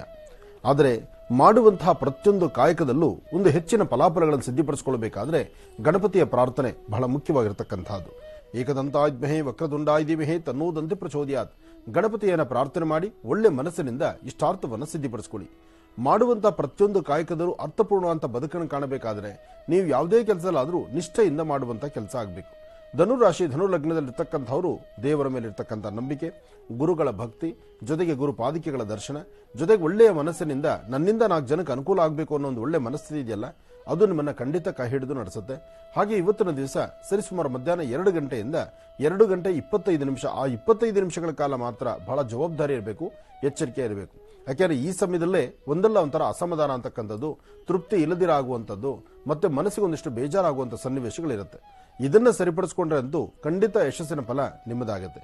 ಇವತ್ತು ಯಾವುದೇ ಕಾಯಕವನ್ನು ಮಾಡಬೇಕಾದ್ರೂ, ಯಾವುದೇ ಕೆಲಸವನ್ನು ಮಾಡಬೇಕಾದ್ರೂ ಒಂದಿಷ್ಟು ಆಲೋಚನೆಯನ್ನ ಸರಿಯಾದ ರೀತಿ ಮಾಡಿದ್ರೆ ಅದರ ಫಲಾಫಲಗಳನ್ನು ಸಿದ್ಧಿಪಡಿಸಿಕೊಳ್ಳುವಂತಹ ಯೋಗ ಫಲ ನಿಮ್ಮದಾಗಿರುತ್ತೆ. ಒಳ್ಳೆಯದಾಗಲಿ. ಇನ್ನು ಮಕರ ರಾಶಿ. ಮಕರ ರಾಶಿ ಮಕರ ಲಗ್ನ. ಮಕರ ರಾಶಿ ಮಕರ ಲಗ್ನದಲ್ಲಿರ್ತಕ್ಕಂಥವ್ರಿಗೆ ಗುರು ಮತ್ತು ಚಂದ್ರ ಇರತಕ್ಕಂಥ ಆಸ್ಥಾನ ಚೆನ್ನಾಗಿದ್ದು ಬುಧನ ಅನುಗ್ರಹ ಇದೆ. ತುಂಬಾ ದಿವಸಗಳ ನಂತರ ಒಂದು ಒಳಿತಾಗುವಂಥ, ಒಳ್ಳೆಯದ್ರ ಬಗ್ಗೆ ಚಿಂತನೆ ಮಾಡುವಂಥ, ಒಳ್ಳೆ ಫಲಾಫಲಗಳನ್ನು ಸಿದ್ಧಿಪಡಿಸಿಕೊಳ್ಳುವಂತಹ ಯೋಗ ಫಲ ಇದೆ. ಅದಕ್ಕಾಗಿ ಇವತ್ತು ನೀವು ಮಾಡಬೇಕಾಗಿರ್ತಕ್ಕಂಥದ್ದು ಶಕ್ತಿ ದೇವರ ಪ್ರಾರ್ಥನೆ. ಅಂದರೆ ಏಕದಂತಾಯುಧ್ಮಹೇ ವಕ್ರದುಂಡಾಯುಧಿಮಹೇ ತನ್ನೋದಂತೆ ಪ್ರಚೋದಯಾತ್. ಗಣಪನ ಆರಾಧನೆ ಮಾಡಿ ಇಷ್ಟಾರ್ಥವನ್ನು ಸಿದ್ಧಿಪಡಿಸಿಕೊಳ್ಳಿ. ಒಳ್ಳೆಯ ಮನಸ್ಸಿನಿಂದ ತಾವು ತೆಗೆದುಕೊಳ್ಳುವಂತಹ ಪ್ರತಿಯೊಂದು ತೀರ್ಮಾನವೂ ಸಹಿತ ಅರ್ಥಗರ್ಭಿತವಾಗಿರತಕ್ಕಂತಹ ರೀತಿಯಲ್ಲೇ ಇರುತ್ತೆ. ಆದರೆ ಸಣ್ಣ ಪುಟ್ಟ ವಿಚಾರಕ್ಕೂ ಸಹಿತ ಮನಸ್ತಾಪ ಮಾಡಿಕೊಳ್ತೀರಿ, ಮನಸ್ಸಿಗೆ ನೋವುಂಟು ಮಾಡಿಕೊಳ್ತೀರಿ, ಇಲ್ಲದ ರೀತಿ ಆಲೋಚನೆಗಳನ್ನ ಬೇರೆ ಬೇರೆ ತರನೇ ತಂದುಕೊಂಡ್ಬಿಡ್ತೀರಿ. ಇವತ್ತಿನ ದಿವಸ ಮಕರ ರಾಶಿ ಮಕರ ಲಗ್ನದಲ್ಲಿರ್ತಕ್ಕಂಥವರು ಶನೇಶ್ಚರ ಮಂತ್ರವನ್ನ ನಿರಂತರವಾಗಿ ಪಠನೆ ಮಾಡ್ತಾ ನೀಲಾಂಜನ ಸಮಾಭಾಸಂ ರವಿಪುತ್ರ ಮಿಮಾಗ್ರಜಂ ಛಾಯಾಮಾರ್ತಾಂಡ ಸಂಭೂತಂ ತನ್ನ ಮಾಮಿ ಶನೇಶ್ಚರಂ, ಶನೇಶ್ಚರನ ಪ್ರಾರ್ಥನೆ ಮಾಡಿ ಒಳ್ಳೆ ಫಲಾಫಲಗಳನ್ನು ಸಿದ್ಧಿಪಡಿಸಿಕೊಳ್ಳಿ. ಒಳ್ಳೆ ಯೋಗ ಫಲ ಇರತಕ್ಕಂತಹ ಅದೃಷ್ಟ ಇರತಕ್ಕಂಥ ದಿನ. ಆದರೆ ಸಣ್ಣ ಪುಟ್ಟ ವಿಚಾರಕ್ಕೂ ಸಹಿತ ಮನಸ್ಸಲ್ಲಿ ಅಥವಾ ಒಂದು ಮುಂಗೋಪ ತಂದುಕೊಳ್ತಕ್ಕಂಥದ್ದು, ಒಳ್ಳೆ ಸಮಾಧಾನ ಇಲ್ಲದಂಥ ರೀತಿಯಲ್ಲಿರೋದು, ಕಣ್ಣೀರು ಹಾಕುವಂಥದ್ದು, ಯಾರನ್ನೂ ಮಾತಾಡದಿರ ಇರತಕ್ಕಂಥದ್ದು, ಇಂಥ ಕಾಯಕಕ್ಕೆ ಮುಂದಾಗಬೇಡಿ. ಆದಷ್ಟು ಎಲ್ಲರೆಲ್ಲ ಒಬ್ಬರಾಗಿ ಒಳ್ಳೆ ಮನಸ್ಸಿನಿಂದ ನೀವು ತೆಗೆದುಕೊಳ್ಳುವಂಥ ತೀರ್ಮಾನ ಸಾಕಷ್ಟು ಅರ್ಥಗರ್ಭಿತವಾಗಿರುತ್ತೆ. ಒಳ್ಳೆ ಫಲಾಫಲಗಳನ್ನು ಸಿದ್ಧಿಪಡಿಸ್ಕೊಂಡಂಗೆ ಆಗುತ್ತೆ. ಒಳ್ಳೆಯದಾಗಲಿ. ಇನ್ನು ಕುಂಭರಾಶಿ. ಕುಂಭರಾಶಿ ಕುಂಭಲಗ್ನ. ಕುಂಭರಾಶಿ ಕುಂಭಲಗ್ನದಲ್ಲಿರ್ತಕ್ಕಂಥವ್ರಿಗೆ ದುರ್ಗಾ ಗಣಪತಿ ಬೇಕು. ಅಂದರೆ ದುರ್ಗಾ ಗಣಪತಿಯ ಆರಾಧನೆ ಮಾಡೋದ್ರಿಂದ ದುಃಖಗಳಿಂದ ದೂರ ಇರಬಹುದು. ಇವತ್ತಿನ ದಿವಸ ದೇವಿಯನ್ನ ಪ್ರಾರ್ಥನೆ ಮಾಡ್ತಾ ಮಾಘ ಮಾಸದ ಈ ಶುಭ ದಿನದಂದು ವಿಷ್ಣು ಸಹಸ್ರನಾಮವನ್ನು ಆಲಿಸೋದ್ರಿಂದ, ವಿಷ್ಣು ಸಹಸ್ರನಾಮವನ್ನು ನೀವೇ ಉಚ್ಚರಿಸೋದ್ರಿಂದ ಇದೆಲ್ಲವೂ ಸಹಿತ ಸಾಕಷ್ಟು ಫಲಗಳಿದೆ. ಆದರೆ ಇವತ್ತಿನ ದಿವಸ ಕುಂಭರಾಶಿಯಲ್ಲಿ ಇರ್ತಕ್ಕಂಥವರು ಯಾವುದೇ ಒಂದು ಕೆಲಸ ಕಾರ್ಯಗಳನ್ನು ಮಾಡಬೇಕಾದ್ರೂ ಒಳ್ಳೆ ಮನಸ್ಸಿನಿಂದ ತಾವು ಚಿಂತನೆ ಮಾಡಿದ್ರೆ ಅದರ ಫಲಾಫಲಗಳನ್ನು ಸಿದ್ಧಿಪಡಿಸಿಕೊಳ್ತೀರಿ. ಒಳ್ಳೆ ಯೋಗ ಫಲ ಎರಡೂ ಸಹಿತ ಬಹಳ ಅರ್ಥಗರ್ಭಿತವಾಗಿದೆ. ಒಳ್ಳೆ ಮನಸ್ಸಿನಿಂದ ಶಾಂತಿ ಸಮಾಧಾನವಾಗಿರಿ, ತೃಪ್ತಿಕರವಾದಂತಹ ಬದುಕನ್ನು ಕಾಣಿ. ಹಾಗೆ ನೀವು ಮಾಡಬೇಕಾಗಿರ್ತಕ್ಕಂಥದ್ರ ಬಗ್ಗೆ ಸ್ವಲ್ಪ ಗಮನ ಹರಿಸಿ. ಇವತ್ತು ವ್ಯಾಪಾರದಲ್ಲಾಗಲಿ, ವ್ಯವಹಾರದಲ್ಲಾಗಲಿ, ಕೆಲಸ ಕಾರ್ಯದಲ್ಲಾಗಲಿ ಅಥವಾ ಸ್ವಂತ ಉದ್ಯೋಗದಲ್ಲಾಗಲಿ ತಮ್ಮ ಪ್ರಯತ್ನ ಏನು ಮಾಡಿದ್ರೂ ಅದರ ಫಲವನ್ನು ಸಿದ್ಧಿಪಡಿಸ್ಕೊಳ್ತೀರಿ. ಇದರ ಜೊತೆಗೆ ನೀವು ಮಾಡಬೇಕಾದ್ದು ಗುರು ಸಾನ್ನಿಧ್ಯಕ್ಕೆ ಹೋಗಿ ಗುರುಗಳನ್ನು ಪ್ರಾರ್ಥನೆ ಮಾಡಿ ಅಲ್ಲಿ ಗುರು ಪಾದುಕಾ ಸೇವೆ, ಏನಾದ್ರು ಒಂದಿಷ್ಟು ಸೇವೆಗಳನ್ನು ಮಾಡತಕ್ಕಂಥದ್ದು ಅಥವಾ ಏನಾದ್ರು ದಾನ ಧರ್ಮವಾಗಿ ಕೊಡ್ತಕ್ಕಂಥದ್ದು, ಅದರಲ್ಲೂ ಬೆಲ್ಲ ಮತ್ತು ಕಡಲೆಕಾಳನ್ನು ಗುರು ಸಾನ್ನಿಧ್ಯದಲ್ಲಿ ಕೊಟ್ಟು ಬರೋದ್ರಿಂದ ಕುಂಭರಾಶಿಯವರಿಗೆ ಮತ್ತಷ್ಟು ಅನುಕೂಲವನ್ನು ಸಿದ್ಧಿಪಡಿಸ್ಕೊಳ್ತೀರಿ. ಹಾಗೆ ಕುಂಭರಾಶಿ ಕುಂಭಲಗ್ನದಲ್ಲಿ ಜನಿಸಿರ್ತಕ್ಕಂಥವರು ಇವತ್ತು ಕಂದು ಬಣ್ಣದ ಗೋಮಾತೆಗೆ ಏನಾದ್ರು ಒಂಚೂರು ತಿನ್ಲಿಕ್ಕೆ ಪದಾರ್ಥವನ್ನು ಕೊಟ್ಟು ಒಂದು ಪ್ರಾರ್ಥನೆ ಮಾಡಿದ್ರು ಸಹಿತ ಖಂಡಿತ ಒಳ್ಳೆ ಫಲವನ್ನು ಸಿದ್ಧಿಪಡಿಸ್ಕೊಳ್ತೀರಿ. ಆದರೆ ಕುಂಭರಾಶಿಯಲ್ಲಿರ್ತಕ್ಕಂಥ ಹೆಣ್ಣು ಮಕ್ಕಳು ಮಾತ್ರ ಒಂದಿಷ್ಟು ಮೌನವಾಗಿರ್ತಕ್ಕಂಥದ್ದೇ ಕರೆಕ್ಟು. ಯಾಕೆಂದ್ರೆ ಮೌನ ದಾಟಿ ನೀವು ಮಾತಾಡಿದ್ರೆ ಅದ್ರ ಫಲ ಸಿಗೋದಿಲ್ಲ ಮತ್ತು ಅದರಿಂದ ಸಮಸ್ಯೆ ಅಂತಕ್ಕಂಥದ್ದು ಉದ್ಭವ ಆಗುತ್ತೆ. ಆ ಸಮಸ್ಯೆಗಳಿಂದ ಮುಕ್ತರಾಗಿ ಒಂದಿಷ್ಟು ಒಳಿತನ್ನು ಸಿದ್ಧಿಪಡಿಸ್ಕೊಳ್ಬೇಕಾದ್ರೆ ಒಳ್ಳೆಯ ಫಲಾಫಲದ ಬಗ್ಗೆ ಚಿಂತನೆ ಮಾಡಿದ್ರೂ ಅದರಿಂದ ಸಾಕಷ್ಟು ಲಾಭವನ್ನೇ ತಂದುಕೊಳ್ತೀರಿ. ಭಗವಂತನ ಕೃಪೆ ನೀವು ಇವತ್ತು ಸಿದ್ಧಿಪಡಿಸ್ಕೊಳ್ಬೇಕಾದ್ರೆ ಶ್ರದ್ಧೆಯಿಂದ, ಭಕ್ತಿಯಿಂದ, ಮತ್ತೊಬ್ಬರ ಮಾರ್ಗದರ್ಶನದಿಂದ ನಡೀತಕ್ಕಂಥದ್ದೇ ಬಹಳ ಉತ್ತಮ ಅಂತ ಹೇಳ್ಬೋದು. ಇನ್ನು ಕಡೆಯ ರಾಶಿ ಮೀನರಾಶಿ. ಮೀನರಾಶಿ ಮೀನಲಗ್ನ. ಮೀನರಾಶಿ ಮೀನಲಗ್ನದಲ್ಲಿರ್ತಕ್ಕಂಥವರಿಗೆ ಬುಧ ಇರತಕ್ಕಂಥ ಆಸ್ಥಾನ ಚೆನ್ನಾಗಿದೆ, ಗುರುವಿನ ಅನುಗ್ರಹ ಇದೆ. ವ್ಯಾಪಾರದಲ್ಲಿ ಲಾಭವನ್ನು ತಂದುಕೊಳ್ತೀರಿ, ಮನಸ್ಸಿಗೆ ಶಾಂತಿ ನೆಮ್ಮದಿ ತಂದುಕೊಳ್ತೀರಿ. ಯಾವುದೇ ಒಂದು ವಿಚಾರವನ್ನಾದರೂ ಅದ್ರ ಬಗ್ಗೆ ಬಹಳಷ್ಟು ಆಳವಾಗಿ ಆಲೋಚನೆ ಮಾಡ್ತೀರಿ. ಒಳ್ಳೆಯ ಕೆಲಸಗಳ ಬಗ್ಗೆ ಚಿಂತನೆ ಮಾಡ್ತಾ, ವಿದ್ಯಾಭ್ಯಾಸದ ಬಗ್ಗೆ ಹೆಚ್ಚು ಆಲೋಚನೆ ಮಾಡ್ತಾ, ವಿದ್ಯಾರ್ಥಿಯ ಜೀವನವನ್ನು ಅಮೂಲ್ಯವಾಗಿ ತೆಗೆದುಕೊಂಡು ಹೋಗ್ತಾ ಒಳ್ಳೆ ಫಲಾಫಲಗಳನ್ನು ಸಿದ್ಧಿಪಡಿಸಿಕೊಳ್ಳುವಂತಹ ಯೋಗ ಫಲ ಇದೆ. ಆದರೆ ಸಣ್ಣ ಪುಟ್ಟ ವಿಚಾರಕ್ಕೂ ಸಹಿತ ಸ್ವಲ್ಪ ಮಟ್ಟಿಗೆ ಅಸಮಾಧಾನ ತಂದುಕೊಂಡ್ಬಿಡ್ತೀರಿ. ಇವತ್ತು ತೃಪ್ತಿಕರವಾದಂತಹ ಬದುಕನ್ನು ಕಂಡು ಏನಾರು ಒಂದಿಷ್ಟು ವಿಶೇಷತೆಗಳನ್ನು ಸೃಷ್ಟಿಪಡಿಸಿಕೊಳ್ಬೇಕಾದ್ರೂ ಇವತ್ತು ತಾಯಿ ಭುವನೇಶ್ವರಿ, ರಾಜರಾಜೇಶ್ವರಿ ಅಥವಾ ಶಕ್ತಿ ದೇವತೆಯನ್ನು ಪ್ರಾರ್ಥನೆ ಮಾಡತಕ್ಕಂಥದ್ದು ಬಹಳಷ್ಟು ಸೂಕ್ತ.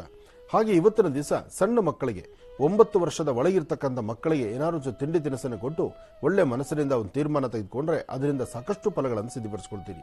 ಯಾವುದೇ ಒಂದು ಒಳಿತಾಗಬೇಕಾದ್ರೂ ಕೆಡಕಾಗಬೇಕಾದ್ರೂ ನಮ್ಮ ನಡವಳಿಕೆ ಬಹಳ ಮುಖ್ಯ ಅಂತ ಹೇಳ್ತಾರೆ. ಅಂತಹ ನಿಟ್ಟಿನಲ್ಲಿ ತೆಗೆದುಕೊಂಡ್ರೆ ಇವತ್ತು ಬಹಳ ಅದೃಷ್ಟ ಇರತಕ್ಕಂಥ ದಿನ. ಅದರಲ್ಲೂ ಮಧ್ಯಾಹ್ನ 2 ಗಂಟೆಯಿಂದ 6:20 ತನಕ ತಾವು ಯಾವುದೇ ಕಾಯಕವನ್ನು ಮಾಡಿದ್ರೂ ಅದರಿಂದ ಲಾಭವನ್ನು ಗಳಿಸ್ತೀರಿ. ಒಳ್ಳೆಯದಾಗಲಿ, ಶುಭವಾಗಲಿ. ಇಲ್ಲಿಗೆ ಇದರೊಂದಿಗೆ ಈ ದಿನದ 12 ರಾಶಿಗಳು, ದ್ವಾದಶ ರಾಶಿಗಳಲ್ಲಿ ಇರುವಂತಹ ಫಲಾಫಲಗಳೇನು, ದಿನ ಭವಿಷ್ಯ ಹೇಗಿದೆ ಅಂತೆಲ್ಲ ತಿಳ್ಕೊಂಡಿದ್ದಾಯ್ತು ಗುರುಜರಿಂದ. ಬನ್ನಿ, ಹಾಗಿದ್ರೆ ಈಗ ಮತ್ತೊಂದು ಕರೆ ಸಿದ್ಧವಾಗಿದೆ, ಮಾತಾಡ್ಸೋಣ. ಹಲೋ. ಹಲೋ, ನಮಸ್ತೆ. ನಮಸ್ತೆ ಮೇಡಮ್. ನಿಮ್ಮ ಹೆಸರು ಹೇಳಿಮಾ? ಶಿಲ್ಪಾ. ಎಲ್ಲಿಂದ ಕರೆ ಮಾಡ್ತಿರೋದು ನೀವು? ಬೆಂಗಳೂರಿಂದ. ಮ್ಯಾಮ್, ಯಾರ ಬಗ್ಗೆ ಮಾತಾಡ್ತೀರಿ ಈಗ? ನಮ್ಮ ಬಗ್ಗೆನೆ. ಸರಿಮಾ, ಮಾತಾಡಿ. ಹಲೋ. ಹಲೋ, ನಮಸ್ತೆ ತಾಯಿ, ಹೇಳಮ್ಮ. ನಮಸ್ತೆ ಗುರುಜಿ. ಹೇಳಮ್ಮ. ನಮ್ದು ಮನೇಲಿ ಏನ್ ಮಾಡಿದ್ರು ನಮ್ಗೆ ಮುಂದಕ್ಕೆ ಹೋಗಕ್ ಆಗ್ತಾ ಇಲ್ಲ. ನಮ್ ಯಜಮಾನ್ರು ಎಷ್ಟು ದುಡಿದ್ರು ಮುಂದೆ ದುಡ್ಡೆಲ್ಲ ಖರ್ಚಾಗುತ್ತೆ ಗುರುಜಿ. ಅಂದ್ರೆ ಏನ್ ಕೆಲಸ ಮಾಡ್ತಾರೆ ಮನೆಯವರು? ಅವ್ರು ಆಟೋ ಓಡಿಸ್ತಾರೆ ಗುರುಜಿ. ಕಾರ್ ಇತ್ತು, ಮಾರ್ಬಿಟ್ರು. ಇವಾಗ ಆಟೋ ಓಡಿಸ್ತಾ ಇದ್ದಾರೆ. ಈಗ ಮನೆ ಪೂರ್ತಿ ನಡೀತಕ್ಕಂಥದ್ದು ಅವರಿಂದಲೇ? ಇಲ್ಲ ಗುರುಜಿ, ನಾನ್ ನಮ್ ತಾಯಿ ಮನೇಲಿ ಇದ್ದೀನಿ, ಅವ್ರ ಮನೇಲಿ ಇದ್ದಾರೆ ಗುರುಜಿ. ಮತ್ತೆ ಇನ್ನೇನಮ್ಮ ನಿಮ್ ಖರ್ಚು? ನೀನ್ ನಿಮ್ ತಾಯಿ ಮನೇಲಿ ಮಕ್ಳಿಗೂ ಹುಷಾರಿ, ಅದೇ ನಾವು ಆಚೆ ಹೋಗ್ಬೇಕು, ಬೇರೆ ಮನೆ ಮಾಡ್ಬೇಕು ಅಂತ ನೋಡ್ತಾ ಇದೀವಿ. ಅದು ಆಗ್ತಾ ಇಲ್ಲ ಗುರುಜಿ ನಮ್ಗೆ.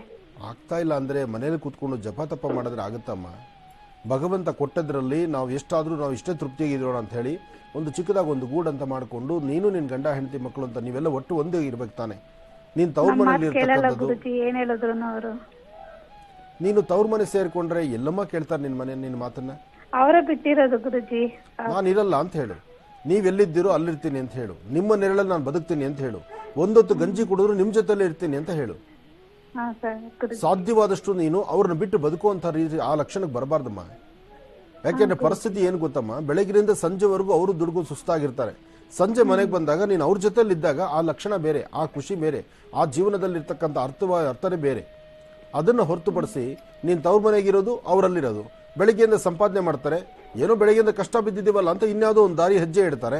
ಅಲ್ಲಿ ಬೆಳಗ್ಗೆಯಿಂದ ಸಂಪಾದನೆ ಮಾಡೋದು ತಗೊಂಡೋಗಿ ಎಲ್ಲ ಅದನ್ನ ಅಲ್ಲಿ ಬಿಟ್ಟು ಬಂದಾಗ ಇನ್ನು ಪುನಃ ನಿನಗೇನು ಉಳಿಯುತ್ತೇನೆ? ನಿನ್ ಸಂಸಾರ ಹೇಗೆ ಸರಿ ಹೋಗುತ್ತೆ? ನಾಳೆ 4 ಜನದಂತೆ ನಿನ್ ಸಂಸಾರ ಯಾಕೆ ಚೆನ್ನಾಗಿ ಬರುತ್ತಮ್ಮ? ಇವತ್ತೇ ನೀನು ಒಳ್ಳೆ ತೀರ್ಮಾನ ತಂದ್ಕೊಂಡು ಯಜಮಾನರನ್ನ ಕೂಡಿಸ್ಕೊಂಡು ನೀವೆಲ್ಲಿದ್ದೀರೋ ಅಲ್ಲಿರೋಣ, ತೊಂದರೆ ಇಲ್ಲ, ನಮಗೆ ಮೃಷ್ಟಾನ್ನ ತಂದಾಗ್ದಿರೋ ಪರವಾಗಿಲ್ಲ, ಗಂಜಿ ಕುಡಿದ್ರು ಸಹಿತ ನಾವಿಬ್ರು ಚೆನ್ನಾಗಿರೋಣ, ಅನ್ಯೋನ್ಯವಾಗಿರೋಣ, ನಾನು ನಿಮ್ಮನ್ನು ಏನೂ ಕೇಳಬೇಕಾದಿಲ್ಲ, ನಾನು ನಿಮ್ಮ ಜೊತೆಲಿದ್ರೆ ಸಾಕು ಅಂತ ಆ ಒಂದು ಗಟ್ಟಿಯಾದಂಥ ಮಾತನಾಡಿ ಆದಷ್ಟು ಬೇಗ ನೀವಿಬ್ರು ಒಂದಾಗಿ ಒಂದು ಕುಟುಂಬದಲ್ಲಿರಿ, ಸರಿ ಹೋಗುತ್ತೆ, ನಿನ್ನ ಭವಿಷ್ಯ ಚೆನ್ನಾಗಾಗುತ್ತೆ. ಒಳ್ಳೇದಾಗ್ಲಮ್ಮ. ಬನ್ನಿ ಹಾಗಿದ್ರೆ ವೀಕ್ಷಕರೇ, ಮತ್ತೀಗ ಕಾರ್ಯಕ್ರಮ ಮುಂದುವರಿಸ್ತಾ ಕಾರ್ಯಕ್ರಮದ ಕಡೆ ಭಾಗದಲ್ಲಿ ನೀವು ಬರೆದಿರುವಂತಹ ಪತ್ರಗಳನ್ನು ಓದುವಂತಹ ಸಮಯ ಪ್ರಾರಂಭ ಮಾಡೋಣ. ಚಕ್ಷುರ್ಮತಿ